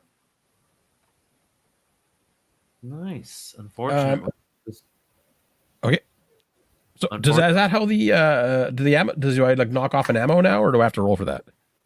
You always, every time you shoot a firearm, ammo disappears. Okay, so down. Okay, drop an ammo. All right, gotcha. That's it for me. All right. Yeah, unfortunately, it does just kind of bounce off of this thing as it rolls away. Nice. Very nice. Little round there. Yeah, this thing's driving off into the sunset. I assume you're going to chase after it, but it's up to you, because you do still have your warlord order that. That's what I was thinking. Yeah, maybe we just let it get some distance between us, and then we do the creeping death. Because we don't want to be in the same area as it when we do creeping death. I mean, I've seen enough war movies. I don't trust people who do carpet bombing. So you're going to chase after? You're going to hang back? What are y'all doing? I'm not chasing it. So with go the ahead. Zweihander, was I able to punch a hole in it? Because the reason I'm asking is I want to take one of those screen grenades that I've got. I want to stick one of those. I can't use the word for it. I want to stick one of those guys in the hole of the armored crawler, and just like, okay, just. Yeah, I would do. Yeah, let's do a toughness test. Okay. Just a DR12? Well, yeah, that's not going to make it then. That's only an 11. No. Unfortunately. All right. I will use my omen to lower the difficulty by 4. Oh, Nice. I feel like this is the progress we're going to make right now. So cool. All right, yeah. So you're just doing one, right? I mean, I think that's our rule. You can only do one at a time. I'm assuming, yeah. Like if I were throwing it normally, it would be I'm throwing one, unless I don't know. Maybe someone pulls the pins on all of them. It's your ruling. You're the DM. So D4 and D3. Okay, so it's going to do 3 damage to two folks. 3 damage, 2 folks. Heavy and shock. Yeah, yeah. You hear some screaming and some blood kind of seeps out the side, but you're not really aware of what's happening there. Griff Bane, more like Mama's shame. trash talk in the water. Yeah. So, and that's the thing. So, are you going to use any kind of movement here to get free of this thing, or you going to hang on and keep your Zweihander embedded in its belly? That sounds really attractive to me. So I'm actually going to do that. And if someone ends up just saying like, this guy is nuts, we can't take him back to camp, and calls the artillery anyway, I understand. But yeah, you just got this crazy Hera just sitting there like stuffing grenades in there and just like with Astrid just like dialing around.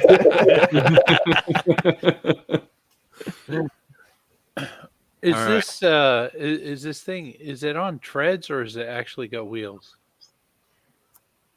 Well, let's call them no tread like things for right now. I don't know. Okay. Yeah. I was wondering if I could lob a mortar right in front of it, maybe to either stop or slow it down so that they could catch up to put the seal on it. Good. All right.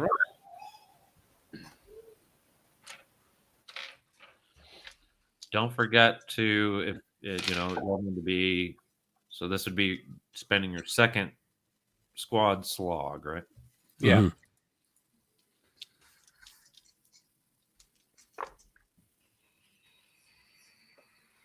Another 12. Nice.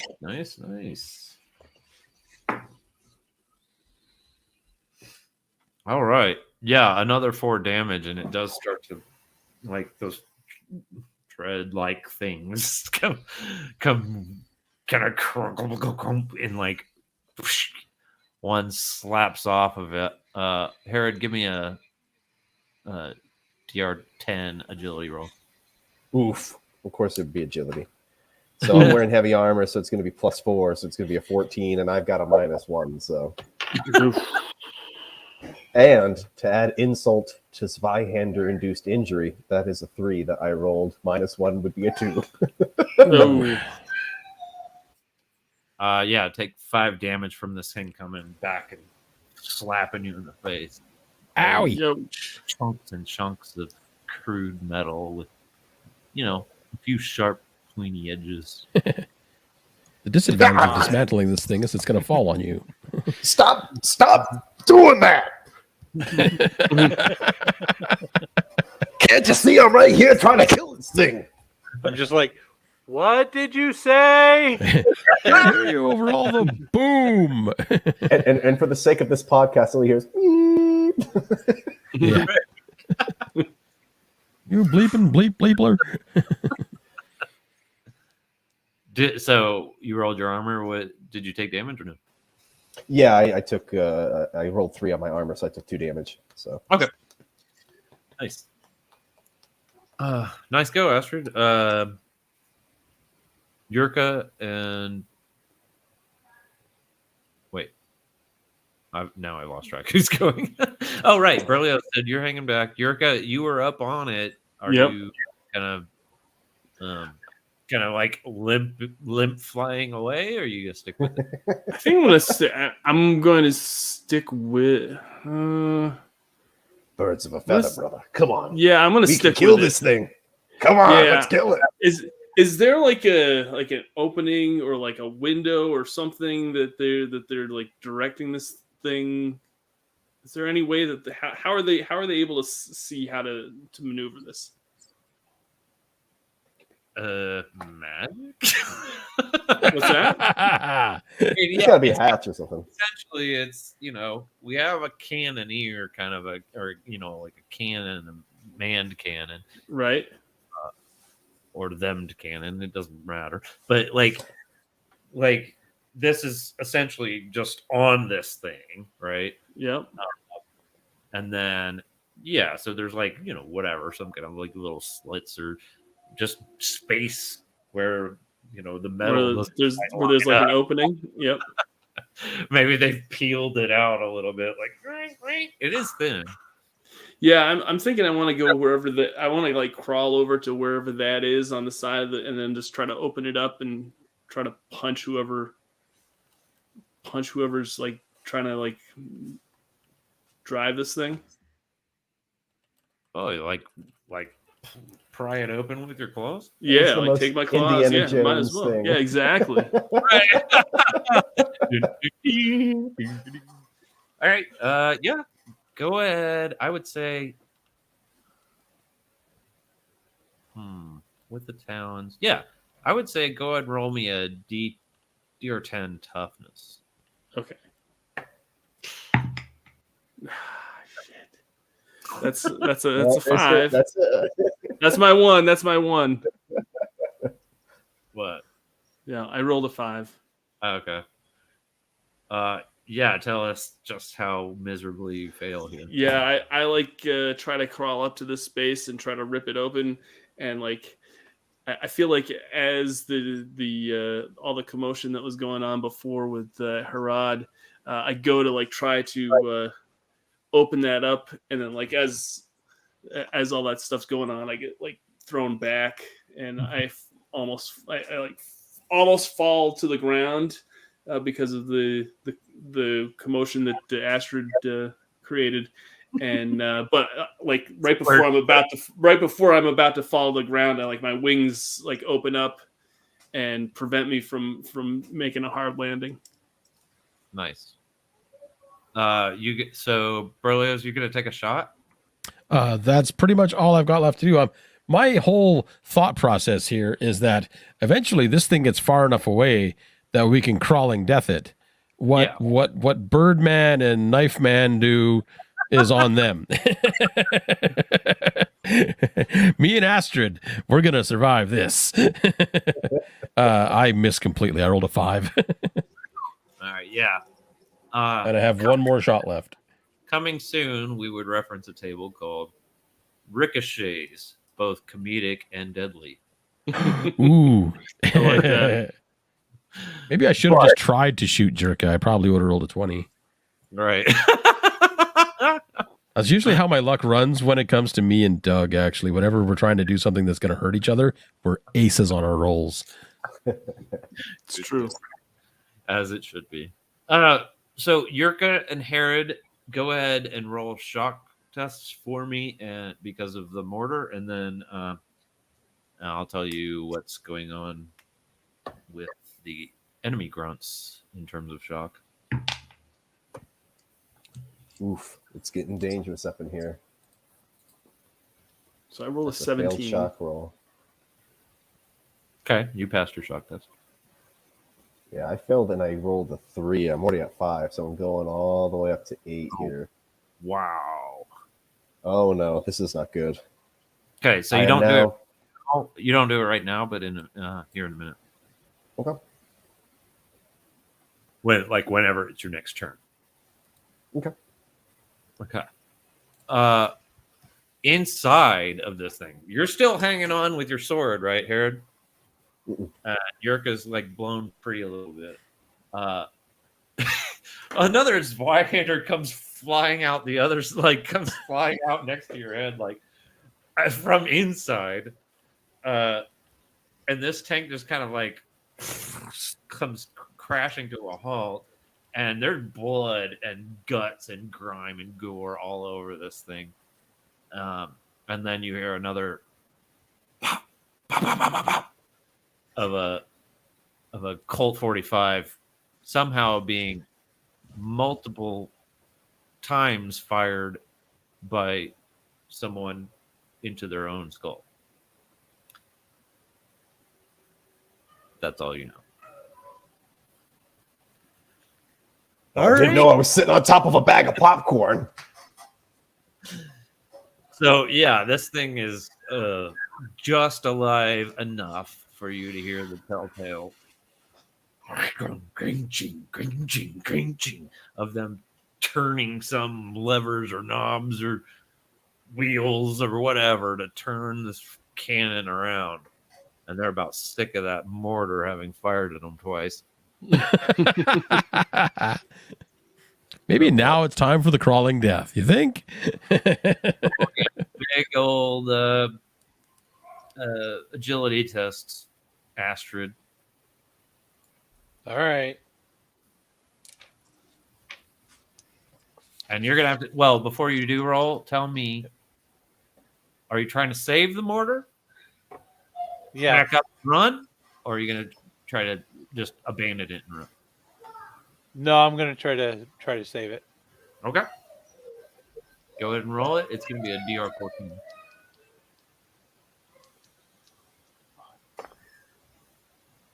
All right, 19 minus 1 is 18. All right. Tell me how you escape what's about to come at you. I just see the cannon go as it starts to point, and I know it's coming, and I quickly grab the mortar, throw it over my shoulder, and I just bolt. Nice. Yeah, and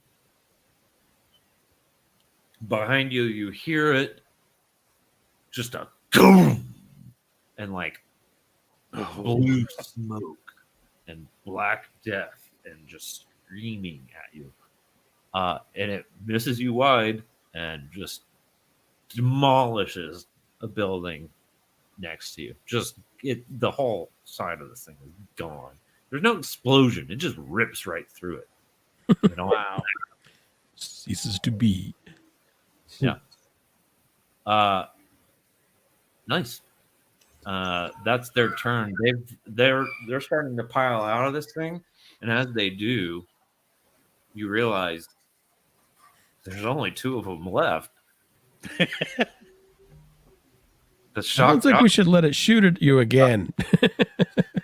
Gave up and attacked each other and killed themselves. Oh, panic! The shock. The shock roll. Okay, that makes more sense. I was like, why? Why would they be doing that? That doesn't make it, but that makes perfect sense. Yeah. So speaking of shock, I have to ask, who is my nearest ally? Definitely Jerka. Yeah, that would probably be me. All right, all the pops are going off. And I hear all this, and everything's happening. I'm like, and I look over to Jerry. Why the hell are you shooting at? Oh, sorry, my bad. PG-13. Why the hell are you shooting at me? And then I grab my shorter sword and I just like chuck it at him. Oh, Okay, roll it. Of course. Well, is it strength or presence? Because that definitely matters. Well, this I is rolled a going to 12. Yurka needs to roll an agility test. There's no Okay. DR. We all know how good he's at doing it with that. Well, I'm asking because I have negatives, so it might lower it by 1 depending on the stat. What do you mean? Oh, you're rolling. What do you mean? You're rolling strength. For a thrown weapon, you want me to roll the strength? Yeah. Okay. I mean, Well, then that would be a sword. Then that would be a 14. Yeah. Okay. Yurka, what'd you get? I rolled a 12. You're taking it. Roll the damage for me. That's 3. Oh, jeez. All right. Can my Yeah, leech you roll. on the back? Can my leech? Is that a one-time thing or does that continue? Yeah. Okay, so Your leech I'll roll for the. on and it died. first of all, it dies when it gets hit, right? And it gives Okay. you back, Gotcha.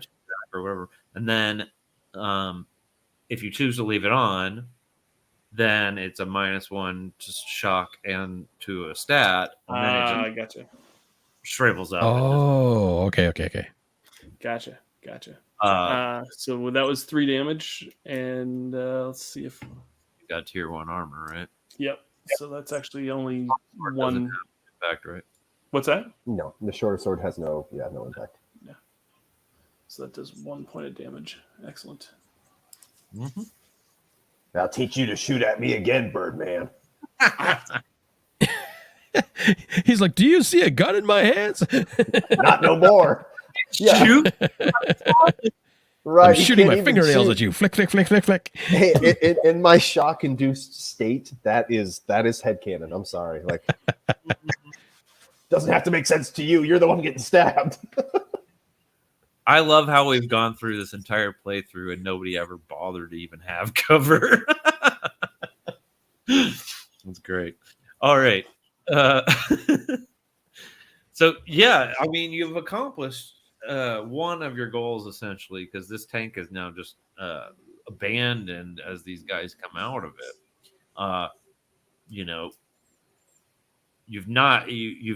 You're still nearby the mine, which needs to get shut down somehow. And then the bridge still is extant, so they can always just come across with hordes. They can do that, but what if we destroy the mine? They can't take any ore out of it. Right. Still crawl the artillery down. So it's up to you. If we destroy the mine, yes, it'll slow them down because they're just going to come back and reopen it. But if we take down the bridge, they would have to rebuild the bridge. So we've got to find a way to do both. You've been given orders to do all 3 of these things, so it doesn't matter. And again, you've done away with the soldiers that were, the contingent that was at the mine, but those workers are still there. So it's not about necessarily destroying it; it's just keeping. We have to keep them from getting back to it. From being able to operate it, right? I have a proposed solution. We could always call the artillery down on the bridge, and then what if we checked if there was any leftover ammunition inside the tank? We take that, we stick it in the mine. It can blow up the building, collapse the mine. Sounds like a plan to me. Fair enough. We can try it anyway. What the heck? What's the worst that happens? It doesn't work. Let me try again. All right, so Heron is gonna pull the spy-hander so makes a big enough gap so he can slip into or whatever, or crawl in the same way that the sissy Galgan soldiers fled, and he's gonna pan around there and see anything that looks like it go boom in a large tube.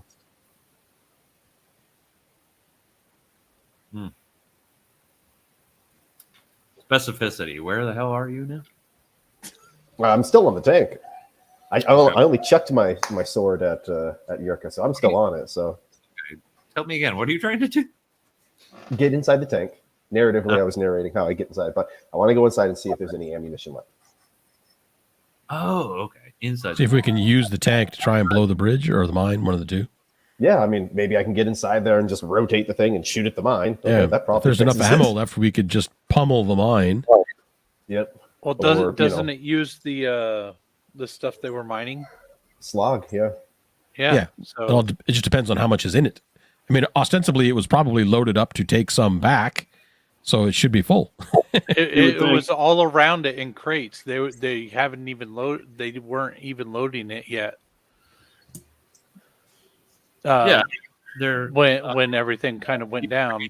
Slog on the hitch, the wagon. Roll a d2, and that's how much actual shell style slog is in there. Okay, nice. Dose. Okay. Yeah, you've got 2 cannon shells. All right. Griff's Bane, Mama Shame, Shell Swig's Fame. And I lock and load this thing, and I pull it over. And then I just shoot the mine. Sure. All right, roll it. What do you want me to roll? Why don't you roll a DR10 presence? Is the mine moving or No.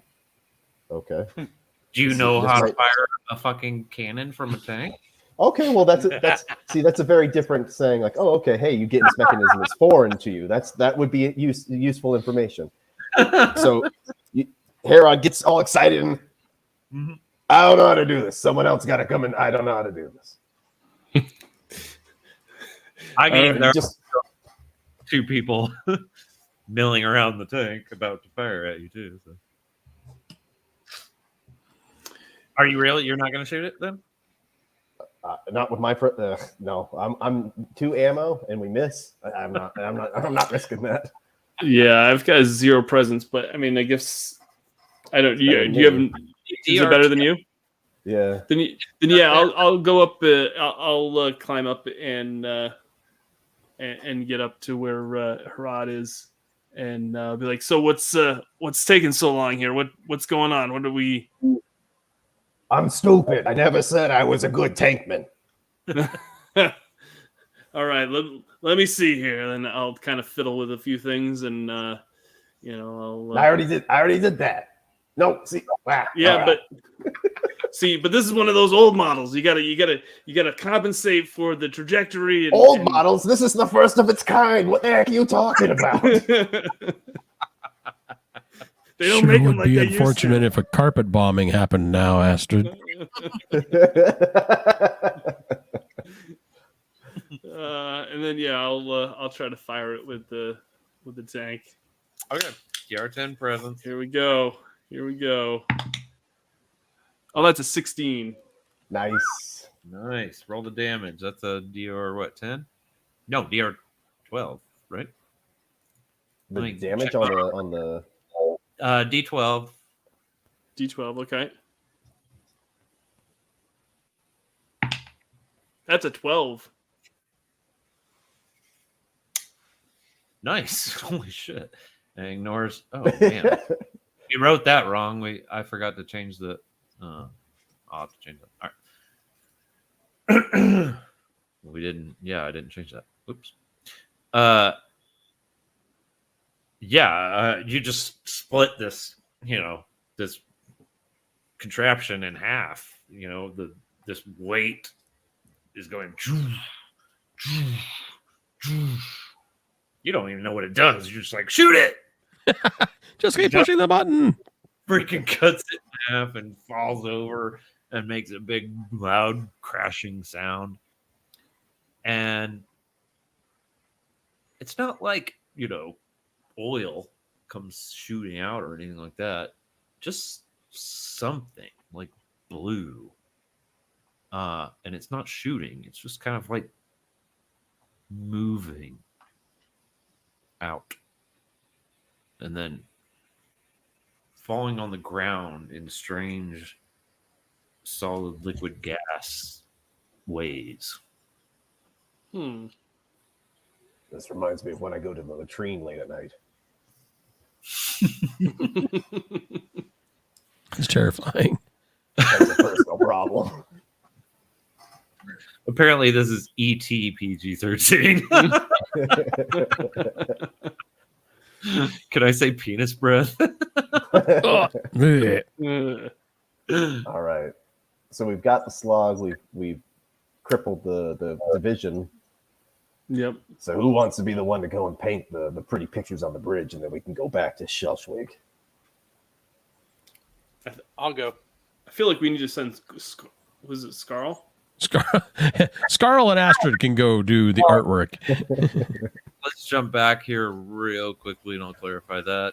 The occult is for off-map artillery that was just there anyway. Creeping Death is its own thing.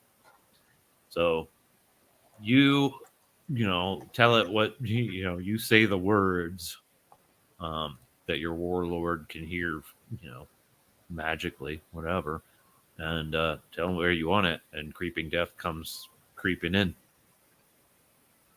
Creeping Death and your artillery strikes that are part of this mission are completely different things. Two different things. Okay.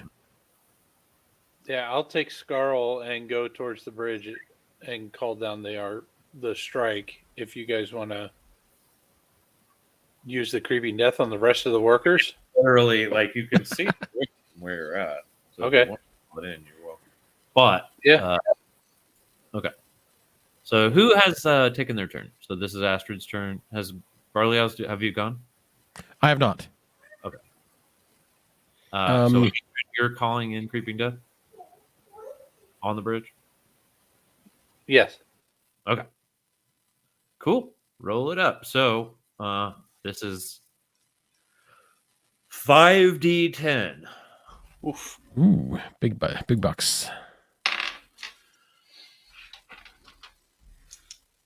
All right. 10, 13, 17, 27, and one more. 34. Nice. Wow. Holy shit. Right. Okay. Bravo. All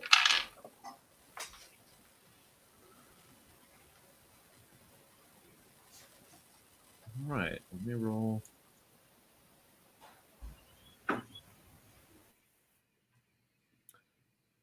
Okay, what? You said 34? Jeez. All right. So, yeah, 34 minus 12 armor. I rolled a 12 on the D12. And this bridge just turns into freaking mush, right? Just stones. Yeah. River like reaches up and grabs it and tries to bend it from your attack, from all this artillery, and it's still just shattered and turns into new riverbed. It's gone. There, right here, there is no path across the river from Galgenbeck Check. to New. So there is no longer a land bridge. Over. There's no way across. Nice. All right. Burleos, what you got? You got two guys, two grunts in I'm gonna try and snipe one of them as best I can. Okay. With my last round of my malevolent rifle. I rolled a 13. Nice. Okay. Well, but that fails because they're actually in cover. They're behind the tank. Damn. That's my last round of that. So Nice. All right. Cool. Yeah, and now they're acting because there are only two left. They're gonna act individually. You didn't notice it before. One of them is completely nude, and he just comes running straight at you with a fire spear, like just holding it and nothing else. Nothing. No accoutrement, no supplies, nothing. And he comes running directly at Berlioz because he's not really entirely aware of who's in the tank. So give me an agility roll, DR 12. agility, I rolled a 13. Nice. Yeah, he comes and, tries to stab / drop you with his spear. I'll just be like, one hand conveniently placed, over the junk and dodge.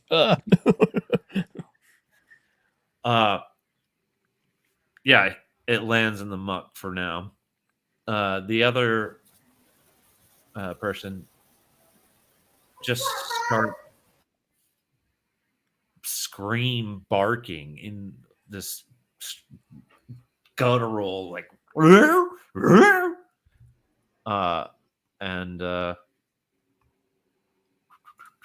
hold on, let me roll. Jeez, come on.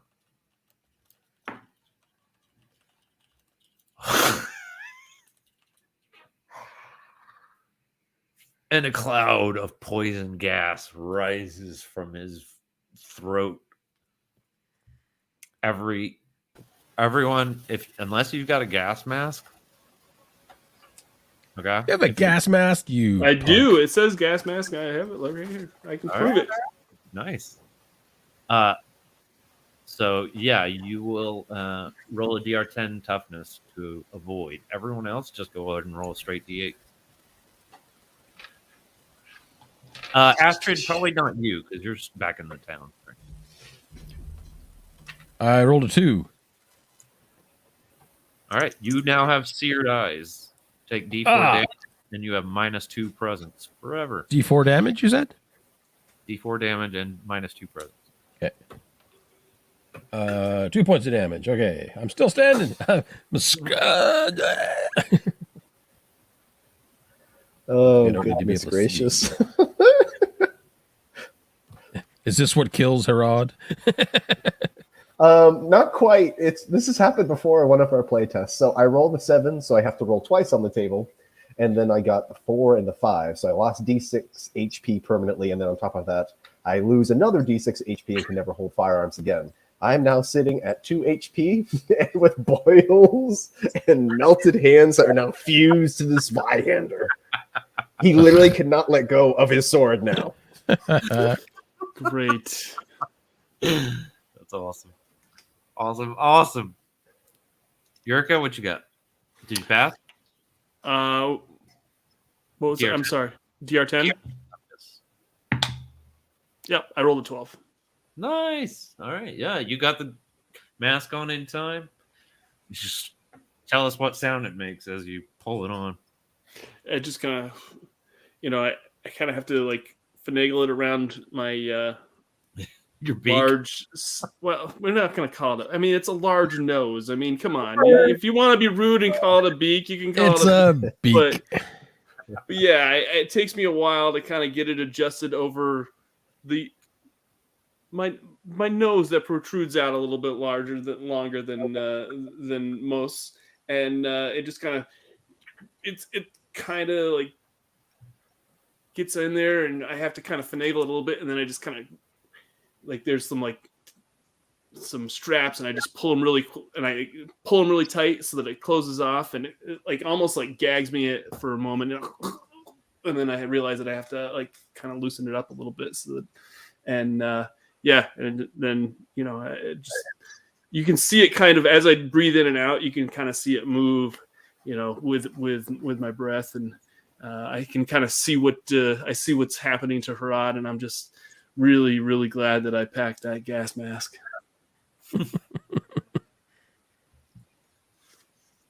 Yeah, Astrid was back in town and sees this happening.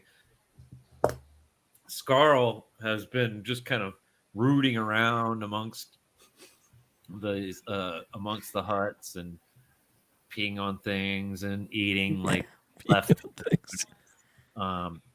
And gets caught in the cloud, but apparently Earthbound have like some regular, imperviousness to gas. Strangely enough, doesn't even phase him. He runs around in It's it all like that black poison that he spends time just casually sipping. he slobbers a little bit more, but other than that, no change.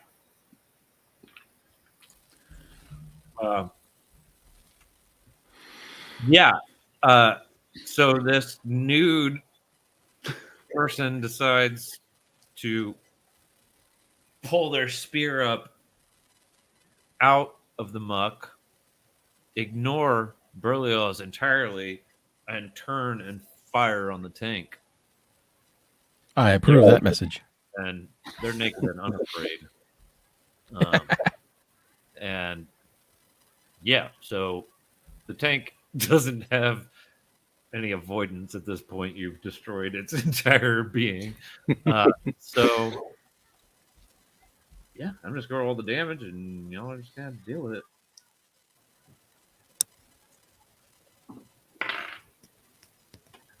Seven damage. Just this thing just spits like a 50-foot flame directly out of it. Wow. I'm glad he didn't use that on me. Mm. Burns directly through a single layer of armor of anything that's touched. Not like degraded your armor completely. So if you had it, that tier 1 is gone. I'm gonna burn off that helmet for this. This is a little too hot for my taste. It also does 7 damage. Also does 7 damage. Oh yeah, that. Yurka is burned alive inside of this thing. They ain't call it a Tommy cook for nothing. What about Herod? Did you live? I'm burning the helmet. Oh, right. Okay. So yeah, your helmet melts to your skull. And now it's just like got a half metal, half stone thing just encased. Your ears are like flattened. Well, it has like a central, like, nose strip too that just comes down and just melts. It goes like starts dripping off the. Nice. All right. That's it. You've accomplished everything that you've accomplished the entire mission. All of the objectives are completed. I feel like we kind of half-assed that, but it's still a success, so I'll take it. That must be lived. But wait, there's more, because there's always an aftermath. Of course. Seeing that all hope is lost, the Faithspire warlord unleashes an artillery barrage in an attempt to level the town and the ruins. Roll d6 for me and tell me what you got. All of us, or just one of us? The 2 remaining left alive. Me and you. Oh, well, Herod too. Sorry, Herod, Berlioz, and Astrid you're all in the town/ruin. I got a 3. 3. 5. Nice. Okay. Yeah, you all. It misses you entirely. All of you. It levels most of the town and destroys these ruins that are older than the last person you slept with, which is pretty old. Pretty old.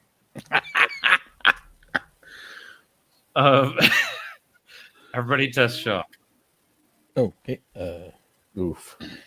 I could die here. I gotta check. Yep, I'm taking some shock. I think I just maxed out. No, I got a D4 right here, so 4. Yeah, I maxed out on shock. It wasn't the gas. It wasn't the bullets. It wasn't being stabbed or maimed or bashed over the head. It was at the end of it all. It's just this euphoric rush. Just his heart stops beating. Just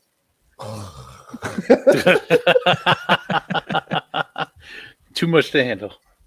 too much. Berlioz just freaks out and runs screaming into the night because he has no idea where might be safe. I'm out of 6 on my panic, so I just run screaming. So I rolled a 15, so I assume that's passing. Sorry. Go ahead. I rolled a 15, so that passes, right? Yep. You held it together. I'm the only one who walked away. Yeah. I'm running away. That counts. You're back like Yep.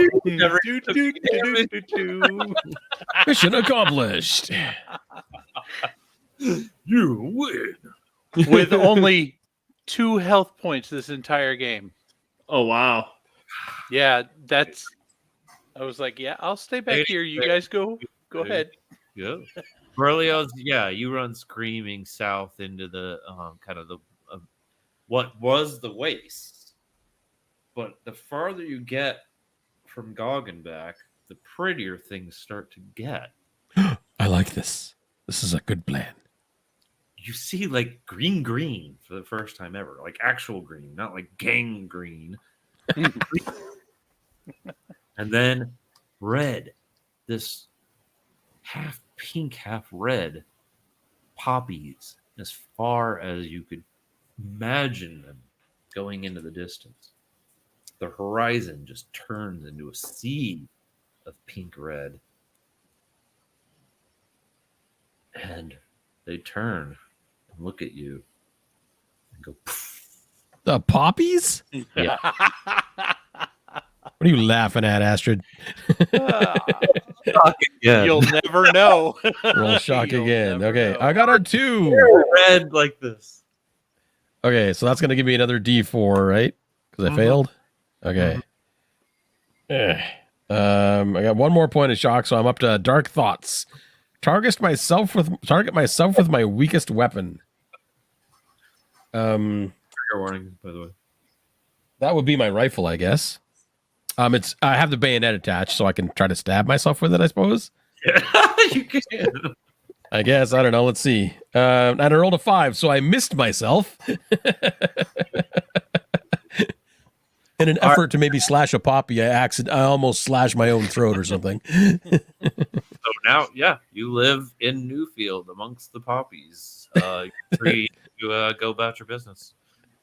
Astrid, tell us where you've gone after leaving the. Are you leaving the town? I mean, the bridge is blown. The town seems a safe place to be at this point. I don't know. I might stay here for the night. Just Set camp up a little out. maker shop. Yeah, you know, Okay. stay in town, see what's going on. I mean, there's obviously, you know, slag close by I can get.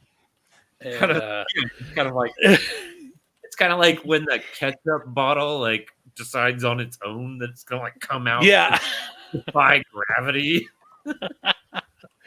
yeah, I'm gonna hang out in town a little while. All right, nice. Yurka and Herod. Yeah, Yurka, you burned alive. Yeah, I'm just like a rotisserie chicken in this. Yep. Now I'm hungry. Yeah. And Herod, just outside of it next to you, face down in the dirt with a helmet fused to his face and a Zweihander fused to his hands. But it's Going to be a cool story. Not that guy. All those injuries and all that pain, all that suffering, all that hurt, it's gone now. You wake up to pure blue. The prettiest blue you've ever seen. And a massive hand reaches out to you and plucks you back into existence and says, "Welcome home." And that's the end. Thank you all so Awesome. Well, thank you all my God. very much for coming on tonight and running this for us. That was a lot of fun. In true Borg fashion, only one survived. Well, Absolutely, right? technically 2, but Oh yeah, Scarl is free to live his life. yes. Carl's just like, so I guess they didn't really need me anyway. Yeah. If folks would like to connect with you guys more, you said you have a Discord, and is that link available on your website? Is that where they can find it? It should be. No, We I give out. based that as a thing, putting a link on the website. Well, you can find us on Twitter. You can Say make again? them permanent, right? Yep. A Discord link, like a Discord invite, you can make it permanent. Yeah. Oh, yeah. I'll get that. Yeah. So we've sent out plenty of links, like on Facebook in the Mork Borg Talk Mork Borg group. Like, hey, come and join us as we continue to have events. We'll continue to send them out, of course. We'll get it added to the site for you guys. Check us out on Twitter, at Rivethead Games. We send plenty of Discord links there too. Right. We can go ahead and just put a link in the chat of this right now, and it'll be there and good for 7 days or permanently, whatever we can figure out with Discord. Sure. Well, excellent. I want to thank you guys for coming on. If y'all watched this far already, please hit that like button down below. That helps get this session a little more reach, and we really greatly appreciate that. And Tyler and Josh, I really appreciate you coming on and giving your night to be on the show. I know there's other things you could be doing, but I greatly appreciate you giving your valuable time to the show and coming on and showing it off. Jason and Josh Melville, do you guys have any closing remarks that you'd like to say before we sign off? I can't wait to see this thing when it's all done and ready to go. I want to play again, definitely, for sure. Thank you. I like this modification, I guess, to the Mork Borg franchise. Yeah. It's, like, when I first saw it, I was like, so this is some sort of World War II thing, and it has like aesthetically, like visually, it kind of reminded me of that. But then I got into reading the Ash Can, and I was like, oh well, no, not really. It's sort of like just an upscaled Borg hack. So it does a good job bridging the whole concept of like where it's not just like I was saying earlier, not just dark fantasy. I like that there's a bridge between you got some technology going, and firearms are available freely, and they're common and they're not rare. So I like that expansion on the franchise where it's not just spears and arrows shooting at range. Absolutely. Yeah, thank you. It's definitely, we're walking a bit of a razor's edge here with, the World War One aesthetic, but it's not World War One. Yeah, it's like World War One fashion in Mork Borg. Right. And don't forget there's still Zweihanders and bows and arrows and whatever, and magic and trolls and all the things you love about Mork Borg. They're still existent in the world, right? Yeah, this is the same world. It's just different. Yeah. All right. Well, that's going to do it. I want to thank everyone for joining us, and I appreciate everyone that joined us live. If you're watching this after the fact, thank you as well. And yeah, I greatly appreciate Josh and Tyler for coming on, and Josh and Jason for being a part of this session. This has been Victory Condition Gaming, because winning shouldn't be the only victory condition when you get to the table. We'll see you next time. Bye now. See you guys. Thanks so much for watching this video. This video would not be possible without these people right here, the names that are on screen that you're seeing scroll by. Those are all our generous patrons on Patreon. They help keep this content flowing. And if you'd like to have your name added to that list, check out our Patreon. Just go to patreon.com/Victory Condition Gaming. We have a few different levels. We've got some that you just give us a tip every month, and you have access to our Discord, a special role there, or there's even a $10 a month level where I send you 2 signed limited RPG books a year in June and December. Check it out. I appreciate it. If you've gone all this way and you haven't already, I'd really greatly appreciate it if you hit that subscribe button and that like button down below. That helps grow our show even more. And I appreciate that greatly. Thanks so much.